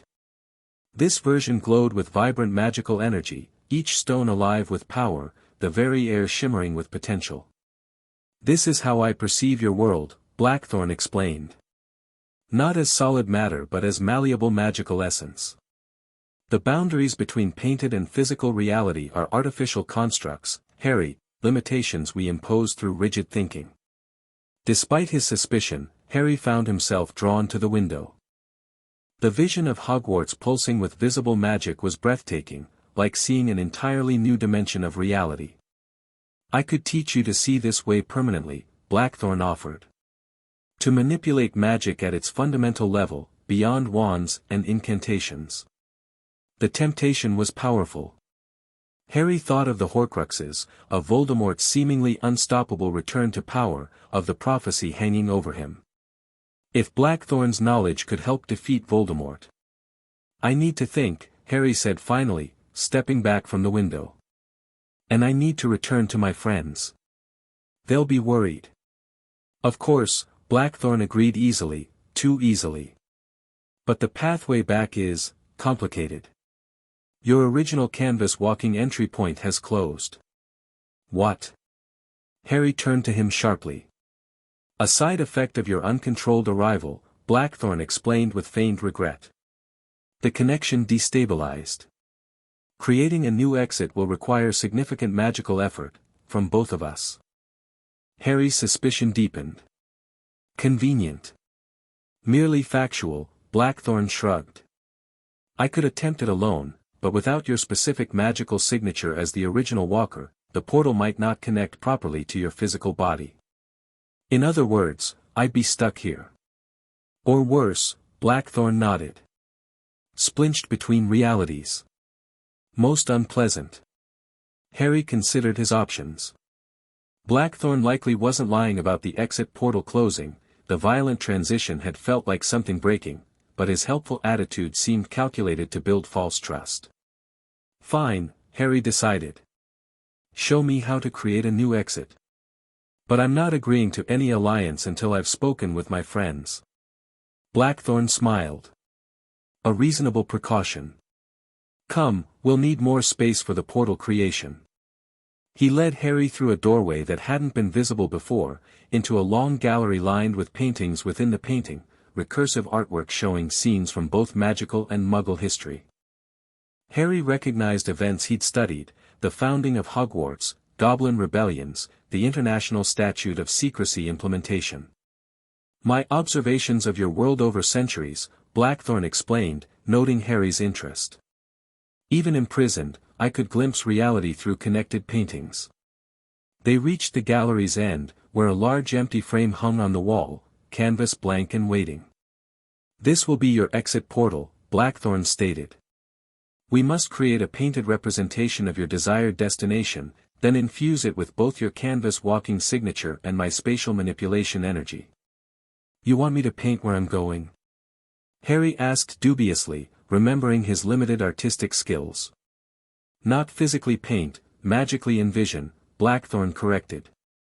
Canvas reshaping at its most fundamental level. You've done it before, though perhaps not consciously. He guided Harry to stand before the empty frame. Close your eyes. Visualize the room of requirement exactly as you left it, every detail you can remember. Harry complied cautiously, picturing the room with his friends waiting. He recalled the stone floor, the warm lighting, the worried expressions on familiar faces. Good, Blackthorn murmured. Now extend your magic toward the canvas, allowing your visualization to flow through your core into the frame. Harry focused his magic as instructed, feeling the now familiar resonance with painted reality. The empty canvas seemed to pull at his magic, drawing the visualization from his mind. Excellent, Blackthorn approved. Now hold that connection while I stabilize the spatial parameters. Harry maintained his focus, eyes still closed, as he felt Blackthorn's magic join his, cool and fluid, far more controlled than his own.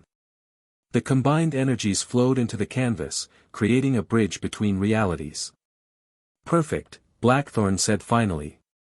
You may open your eyes. The previously empty frame now contained a perfect representation of the room of requirement, so detailed and vibrant it looked like a photograph rather than a painting. Through it, Harry could see his friends in exactly the positions he'd visualized, apparently frozen in time. Why aren't they moving? He asked, concerned. Time flows differently here, Blackthorn explained. Barely minutes have passed in your reality since your disappearance. Once you approach the portal, normal time flow will resume. Harry moved toward the painting, eager to return, but Blackthorn caught his arm. Before you go, he said quietly, a token of good faith. He pressed something into Harry's palm, a small object that felt like a smooth stone. What is this? Harry asked, examining what appeared to be a piece of blue-black obsidian shaped like a teardrop. A painted artifact converted to physical form, Blackthorn replied. It contains knowledge about Horcruxes, specifically, how to locate them through painted connections. All magical objects leave impressions in the painted realm, especially dark artifacts like Horcruxes. Harry stared at the stone skeptically. And I should trust this why? Because defeating Voldemort serves my interests, Blackthorn said simply. And because offering genuine help builds the trust I'll need for our future alliance. Harry pocketed the stone, making no promises. I'll think about what you've said. That's all I ask, Blackthorn nodded. When you're ready to continue our discussion, simply use your canvas walking ability while holding that stone. It will bring you directly to me. Harry approached the exit portal, still wary of tricks. This will take me exactly where I left from. Precisely, Blackthorn confirmed. Though I should warn you, the transition may be somewhat jarring after your extended exposure to deep painted reality.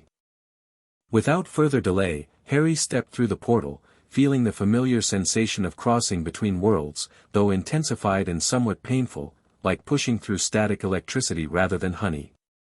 He emerged with a gasp into the room of requirement, stumbling forward as reality solidified around him. Immediately, sound and movement exploded, his friends' voices crying out in alarm and relief, hands reaching to steady him, questions bombarding from all sides. Harry! Where did you go? What happened? Are you hurt? The sensory overload was overwhelming after the muted atmosphere of Blackthorn's domain. Harry swayed on his feet, vision swimming as his body readjusted to physical reality. Give him space, Daphne commanded, pushing through to support him.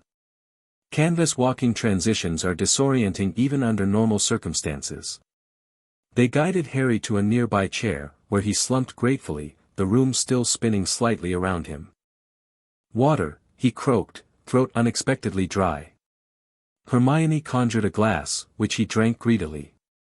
As his disorientation faded, Harry realized his friends were staring at him with expressions ranging from concern to horror. What? He asked. What's wrong? Harry, Ron said carefully. You were gone for 3 seconds. That's impossible, Harry shook his head. I spent at least an hour with Blackthorn. 3 seconds, Hermione repeated firmly. You stepped into the painting, it darkened, and you were pulled away from the door. Before we could react, the painting went completely black for exactly 3 seconds, then you fell back through. Harry processed this information with growing unease. Time distortion. Blackthorn lied about that too. Blackthorn? Luna's eyes widened. You saw him directly? Harry nodded grimly. He pulled me into some hidden chamber in the Painted Realm, a place the Founders couldn't seal because they didn't know about it. He explained everything, Blackthorn's claims about influencing his canvas walking recovery, the proposed alliance, the Horcrux knowledge offered.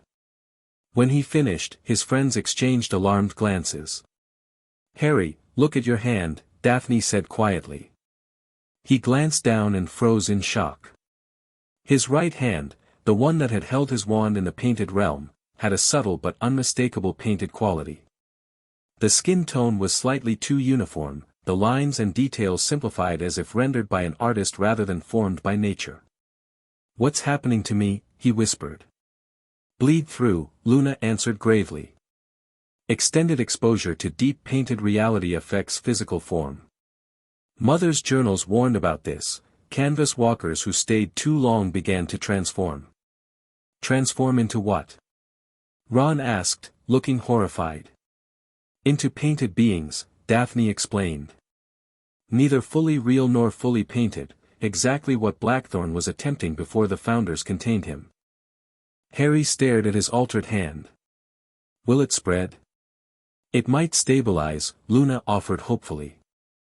Mother's research suggested limited exposure causes partial transformation that can be reversed with time in the physical world. Or it might continue, Daphne added more pragmatically. We need to research quickly. Hermione was already examining Harry's hand with diagnostic charms. It's not just cosmetic. The magical signature is altered, similar to what happens with prolonged polyjuice use, but more fundamental. Harry suddenly remembered the stone in his pocket. He withdrew it carefully, revealing the teardrop-shaped obsidian to his friends. He gave me this, he explained. Said it contains knowledge about locating Horcruxes through painted connections. Luna gasped softly. A painted tear. You know what this is? Harry asked in surprise. Mother's journals described them, Luna nodded, eyes fixed on the stone. Artifacts that exist simultaneously in both realms, incredibly rare and powerful. They're called tiers because they represent places where reality has been torn and reshaped. Dangerous? Harry asked. Extraordinarily, Luna confirmed. They contain concentrated painted magic converted to physical form, the exact process Blackthorn was pioneering before his imprisonment. Daphne reached for the stone but stopped just short of touching it. We should take this to Dumbledore immediately. If Blackthorn created it, it could be designed to further weaken the boundaries between worlds. Harry nodded agreement, pocketing the stone again.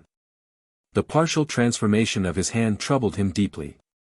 What if Blackthorn's alliance offer was really about transforming Harry completely, creating another hybrid being like himself? We need to tell Dumbledore everything, Harry decided. About Blackthorn's hidden chamber, his claims about Horcruxes, and whatever's happening to my hand.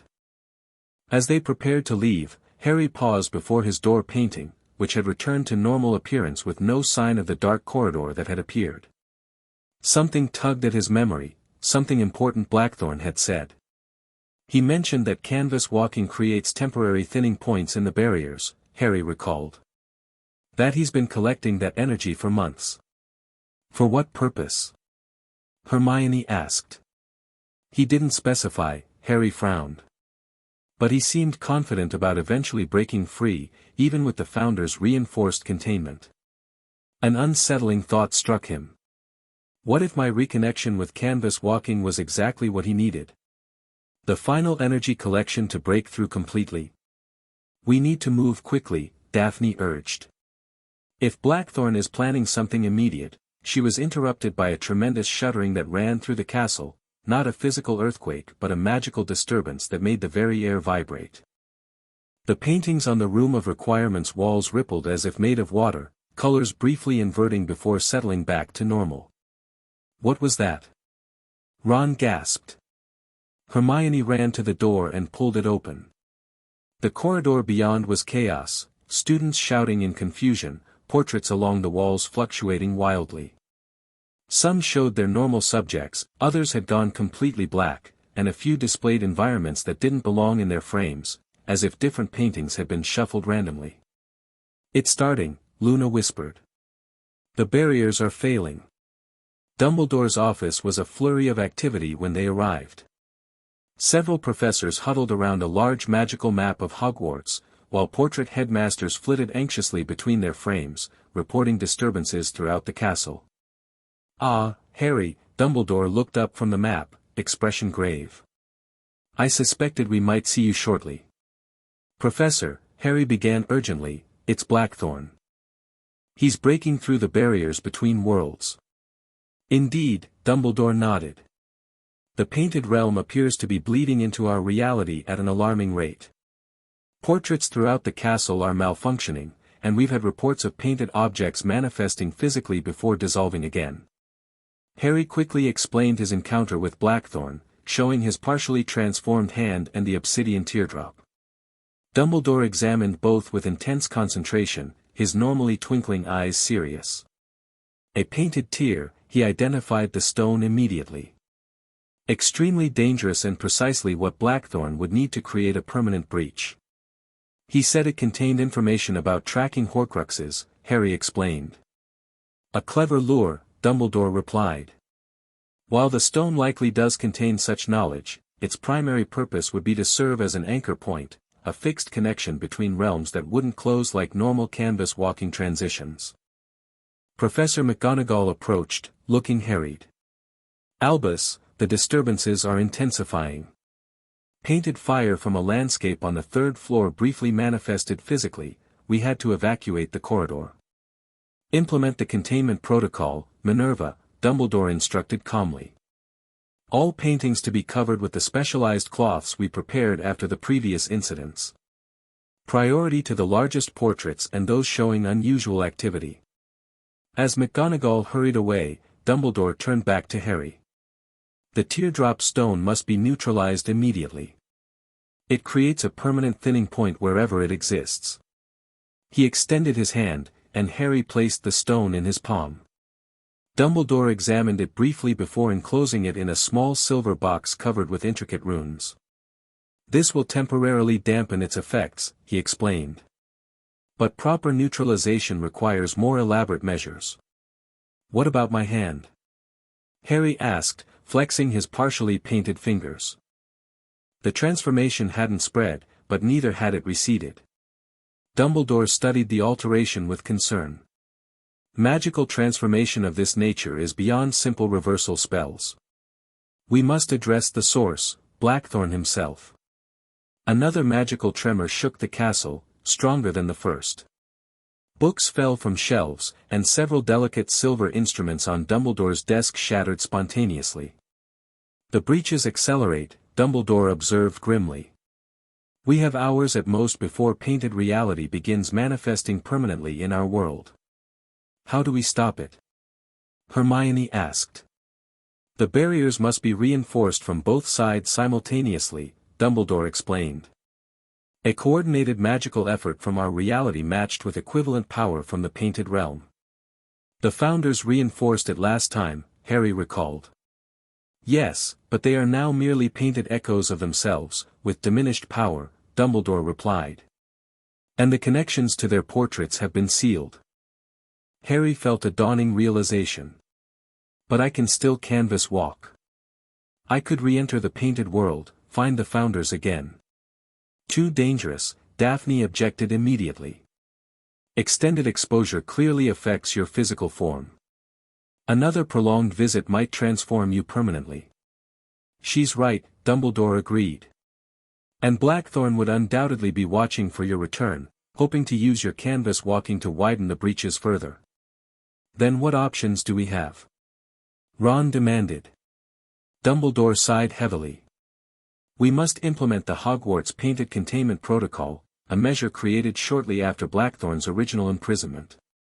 It would essentially sever all magical connections between paintings and reality within the castle grounds. Sever how? Luna asked sharply. By destroying the enchantments that animate magical portraits, Dumbledore answered gravely. All paintings would become ordinary, non-magical artwork.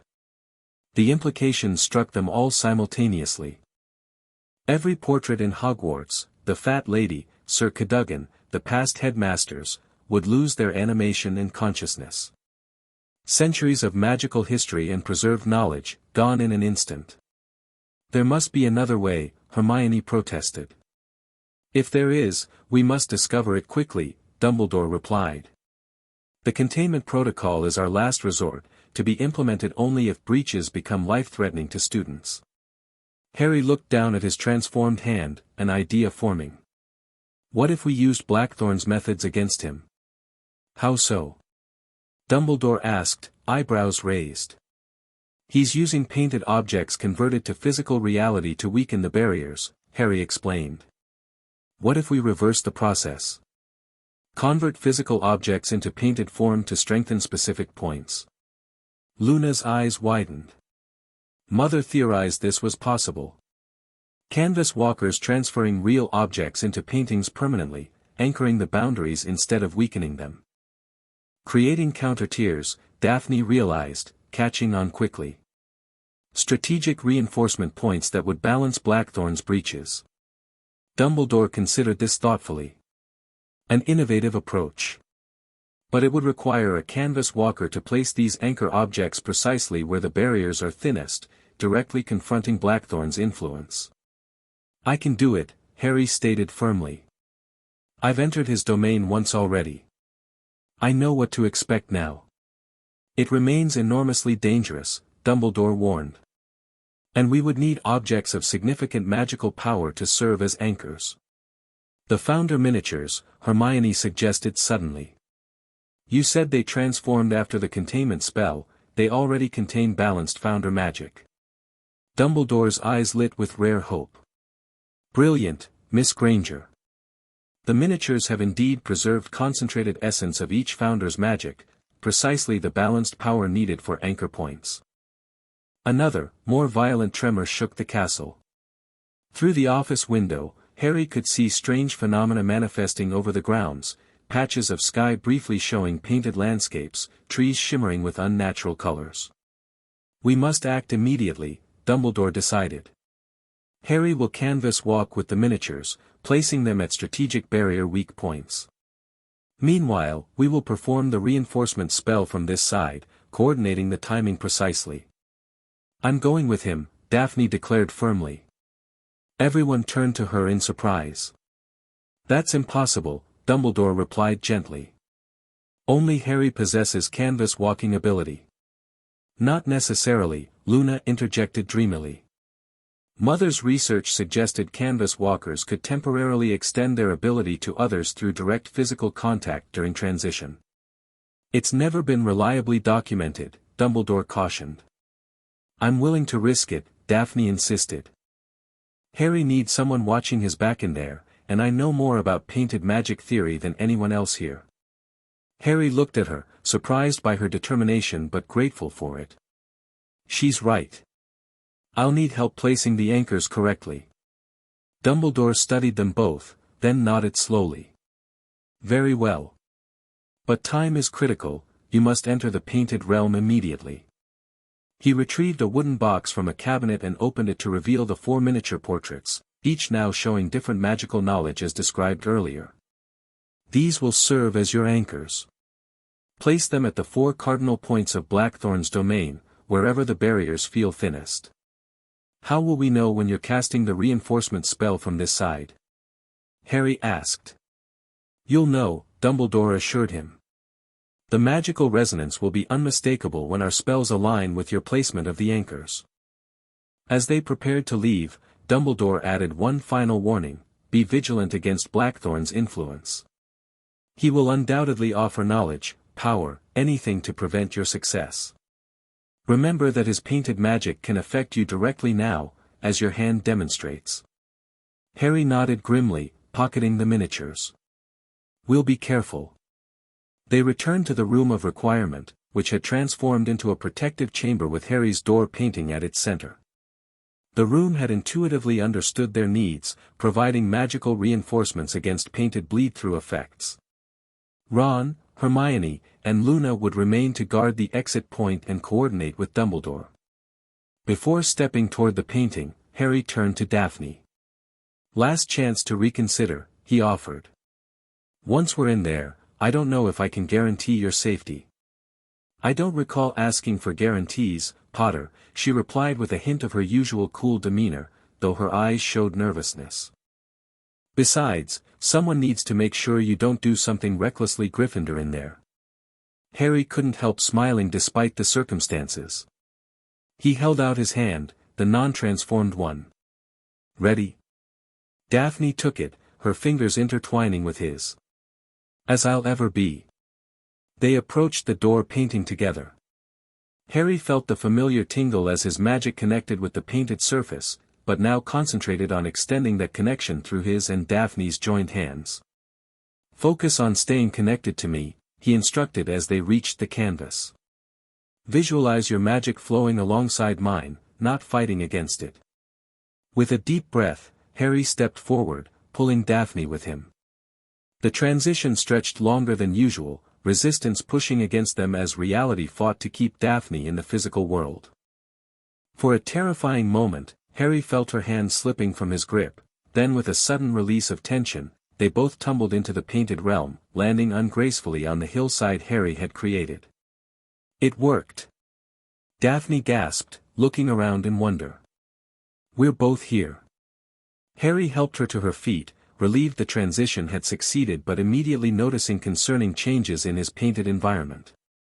The hillside had darkened considerably since his last visit, colors muted and details fading.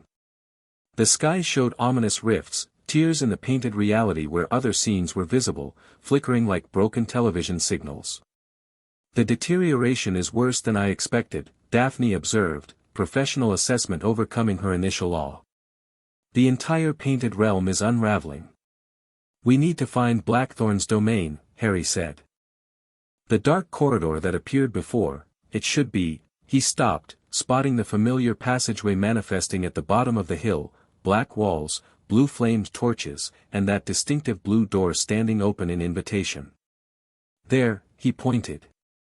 That leads to Blackthorn's hidden chamber. Daphne studied it critically. It's a trap, obviously. Obviously, Harry agreed. But also our only path forward. Blackthorn controls too much of the painted realm now to navigate around him. They approached the corridor cautiously, wands ready. As they crossed from Harry's created environment into Blackthorn's domain, the transition was jarring, like stepping from warm sunshine into an air-conditioned room. The magical signature changes completely here, Daphne whispered, running her fingers along the dark wall. This isn't just painted magic, it's something hybrid. Neither fully painted nor fully real. They proceeded down the corridor, which seemed to extend much further than before. The blue-flamed torches cast eerie light that didn't behave normally, shadows moving independently of their casters, flames occasionally forming recognizable shapes before dissolving again. "He's watching us," Harry murmured, feeling the familiar cold sensation in his scar. After what seemed like an eternity of walking, they reached the massive chamber where Harry had previously met Blackthorn. It had transformed dramatically. The black marble floor now displayed a complex magical diagram spanning its entire surface, glowing lines connecting intricate symbols and patterns that hurt the eyes to follow directly. The ceiling had opened to reveal what appeared to be the night sky, but wrong somehow, stars arranged in unnatural configurations, some pulsing with colors no star should emit. Between them, dark rifts showed glimpses of Hogwarts from impossible angles. The breaching points, Daphne identified them. Places where he's already weakened the barriers significantly. In the chamber's center stood Alaric Blackthorn, more substantial than before, working complex magic over a floating obsidian sphere, larger version of the teardrop he'd given Harry. "Ah, the canvas walker returns," Blackthorn called without looking up from his work. "And brings a companion. How unexpected and delightful." His tone was pleasant, but Harry felt malevolent attention focusing on them like a physical weight. "You lied about the time distortion," Harry accused, maintaining distance between them. "And about your intentions." "Did I?" Blackthorn finally looked up, blue eyes gleaming with amusement. "I believe I was quite honest about seeking transcendence. The methods, perhaps, I left somewhat vague." His gaze shifted to Daphne, studying her with unnerving intensity. "A greengrass, unless I miss my guess. The family magical signature remains distinctive even centuries later. How fascinating that you would risk yourself by entering my domain." Daphne stiffened beside Harry but met Blackthorn's gaze steadily. "Your domain is collapsing. The uncontrolled bleed-through effects are destabilizing both realms." "A necessary transition stage," Blackthorn dismissed casually. "The boundaries must dissolve before proper balance can be established." He returned his attention to the floating sphere, which pulsed with increasing energy. "Of course, I know why you're here. Dumbledore sent you with those charming miniatures to attempt reinforcement." Harry tensed, hand moving to his pocket where the miniatures were stored. "Oh, don't look so surprised," Blackthorn laughed lightly. "Canvas walking connects our magic now, Harry. I sense the founder energy in those portraits from across the painted realm." He gestured expansively around the chamber. "By all means, attempt your reinforcement. Place the anchors. See what happens." Harry and Daphne exchanged wary glances. Blackthorn's confidence suggested he knew something they didn't, some reason their plan would fail or, worse, somehow advance his goals. "What game are you playing?" Harry demanded. "No game," Blackthorn replied smoothly. "Merely offering you the opportunity to make an informed decision. Before you place those anchors, you should understand what reinforcing the barriers will mean for you personally." He gestured toward Harry's transformed hand.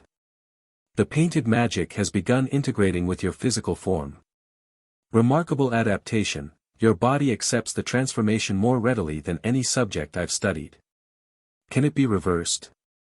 Daphne asked sharply. "Certainly," Blackthorn nodded. "But not if you reinforce the barriers. Sealing the boundaries completely would lock your current state in place, partly transformed, caught between worlds. Over time, the incompatibility would cause your magic to deteriorate." Harry felt cold dread building. You're lying again. Am I? Blackthorn approached slowly. Ask your greengrass companion. Her family has documented cases of partial transformation. Harry glanced at Daphne, whose expression confirmed Blackthorn's claim. It's possible he's right, she admitted reluctantly. Grandfather's journals mentioned a canvas walker who became partially transformed after an accident. When the painted connections were severed, his condition became permanent, neither fully healing nor progressing. Blackthorn spread his hands. I offer an alternative. Join me in creating true balance between realms, controlled passages rather than complete separation or chaotic blending. Your transformation would complete naturally, giving you mastery over both worlds rather than leaving you trapped between them. The offer was tempting, especially faced with the alternative of permanent magical deterioration. Harry thought of his hand, of the strange sensations already affecting his magic. And everyone else, he asked. What happens to Hogwarts? To the people there? Some disruption during the transition, certainly, Blackthorn acknowledged. But ultimately, a new magical renaissance. Wizards learning to harness painted magic directly. New forms of transportation, communication, healing. At what cost? Daphne challenged. The barriers exist for a reason. Uncontrolled blending would cause magical chaos. Which is why I need Harry, Blackthorn countered smoothly. His natural canvas walking ability, combined with my centuries of research, would allow precise control over the process. Regulated transition points rather than random breaches. Harry felt torn. Blackthorn's arguments held certain logic, and the prospect of permanent magical deterioration terrified him. But trusting the imprisoned founder seemed equally dangerous. While they spoke, Harry had been surveying the chamber, identifying the 4 cardinal points where the anchors should be placed. Despite Blackthorn's confidence, he noticed the man subtly positioning himself to block the northern point, suggesting their reinforcement plan genuinely threatened him. I need to consult with Daphne, Harry said finally. Privately. Blackthorn inclined his head. By all means. Though do hurry, the breaches expand exponentially once critical threshold is reached. We're very near that point now. Harry drew Daphne aside, maintaining a watchful eye on Blackthorn, who returned to working on his floating sphere. He's lying about something, Harry whispered. He's too confident, too accommodating. Agreed, Daphne nodded. But he might be telling the truth about your condition becoming permanent. My family records support that possibility. Harry touched his transformed hand. That's a risk I'll have to take. Dumbledore's reinforcement spell is our best chance to contain this situation. Daphne studied his face. You're certain? If Blackthorn's right, your magic could deteriorate over time. And if we help him, who knows how many others might suffer worse consequences, Harry replied firmly. After a moment, Daphne nodded. Then let's proceed with the original plan. The anchor points should be at the 4 corners of that diagram on the floor, where the major lines converge. Harry surreptitiously removed the miniatures from his pocket, passing 2 to Daphne. You take south and east. I'll handle north and west. We need to place them simultaneously for maximum effect. They separated, moving casually toward their designated positions. Blackthorn watched them with apparent amusement, making no move to interfere. I admire your determination, he called as they reached opposite sides of the chamber. Though I question your judgment. Harry ignored him, focusing instead on feeling for the magical currents in the room. Near the northern point, he sensed exactly what Dumbledore had described, a thinning in the barriers between worlds, like fabric worn nearly through. He positioned Gryffindor's miniature carefully at this weak point, feeling it resonate with the surrounding magic. Across the chamber, he saw Daphne doing the same with Hufflepuff's portrait at the southern position. Now! Harry called, placing Ravenclaw's miniature at the western point as Daphne simultaneously positioned Slytherin's at the east. The 4 miniatures activated immediately, glowing with their respective founders' colors. Lines of power stretched between them, forming a containment square that intersected with Blackthorn's diagram, disrupting its patterns. How predictable, Blackthorn sighed, though Harry noticed tension in his previously relaxed posture. Reinforcing barriers that should never have existed. The magical diagram on the floor began to flicker as the miniature's power interfered with its structure. Above them, the rifts in the ceiling pulsed erratically, some beginning to close while others widened. "Something's wrong," Daphne called, watching the chaotic energy patterns. "The reinforcement isn't stabilizing." Harry realized the problem immediately. Dumbledore's spell from the other side, it hasn't activated yet. Blackthorn laughed, a sound of genuine amusement. "Did you really think I wouldn't account for Dumbledore's participation? The time distortion between realms works to my advantage. Your few minutes here represent mere seconds in reality, hardly enough time for him to organize a complex reinforcement spell." With growing horror, Harry understood their miscalculation. They'd placed the anchors too early, before Dumbledore could implement the corresponding spell from reality. Now the miniature's power was being drawn into Blackthorn's diagram, actually accelerating the breaching process rather than containing it. "We need to remove the miniatures," Harry shouted, lunging toward the nearest one. "Too late," Blackthorn declared triumphantly. With a swift motion, he sent a pulse of energy into his floating sphere, which exploded into fragments that scattered across the chamber. Each obsidian fragment embedded itself in the floor, connecting with the diagram's lines. The entire pattern flared blindingly bright, lifting from the floor to form a three-dimensional magical structure surrounding them. "What have you done?" Daphne demanded, trying unsuccessfully to reach the southern miniature, now encased in pulsing energy. "Initiated the final phase," Blackthorn replied calmly. "Your anchor points provided the perfect symmetry I needed, balanced founder magic at precisely the cardinal points. Thank you for that."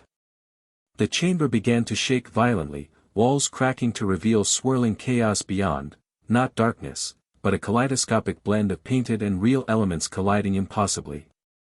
"You tricked us," Harry realized. "You wanted us to place the miniatures all along." "I merely allowed you to follow your own plan," Blackthorn corrected, knowing it would align with mine. "The Founder's magic, channeled through those miniatures, provides the perfect balanced energy signature for a controlled breach." He approached Harry, expression almost gentle. "There's still time to join me, Harry. Your canvas-walking ability makes you uniquely suited to survive what comes next. Anyone caught between realms without proper preparation will suffer far worse than your partial transformation." Harry looked at Daphne, trapped on the opposite side of the now glowing diagram, magical energies whipping around her dangerously. "Let her go," he demanded. "She has nothing to do with this." "On the contrary," Blackthorn replied. "The Greengrass family has been interfering with my work for centuries. Poetic that one should witness my triumph." The chamber's ceiling shattered completely, revealing not the sky but a swirling vortex of reality fragments, pieces of Hogwarts, the Painted Realm, and spaces between, all colliding chaotically. Harry felt desperation rising. They'd played directly into Blackthorn's hands, and now both worlds were at risk. The miniatures, intended as anchors, were instead serving as conduits for Blackthorn's breakthrough. "There must be a way to reverse this," Harry said to Daphne across the chamber. "The miniatures respond to founder magic, we need to change their alignment." "How?" she called back, dodging a falling piece of ceiling. "We're not founders." Harry remembered Gryffindor's words from their first meeting: "In the painted world, belief shapes reality almost as much as magic does." An idea formed, desperate, possibly futile, but their only remaining option. "The painted world responds to belief and intent," he shouted to Daphne. "The miniatures, something went wrong with this response, please try again. Go ahead and start the next chapter." The end. Thank you for watching this video. Please be sure to subscribe to our channel and like this video.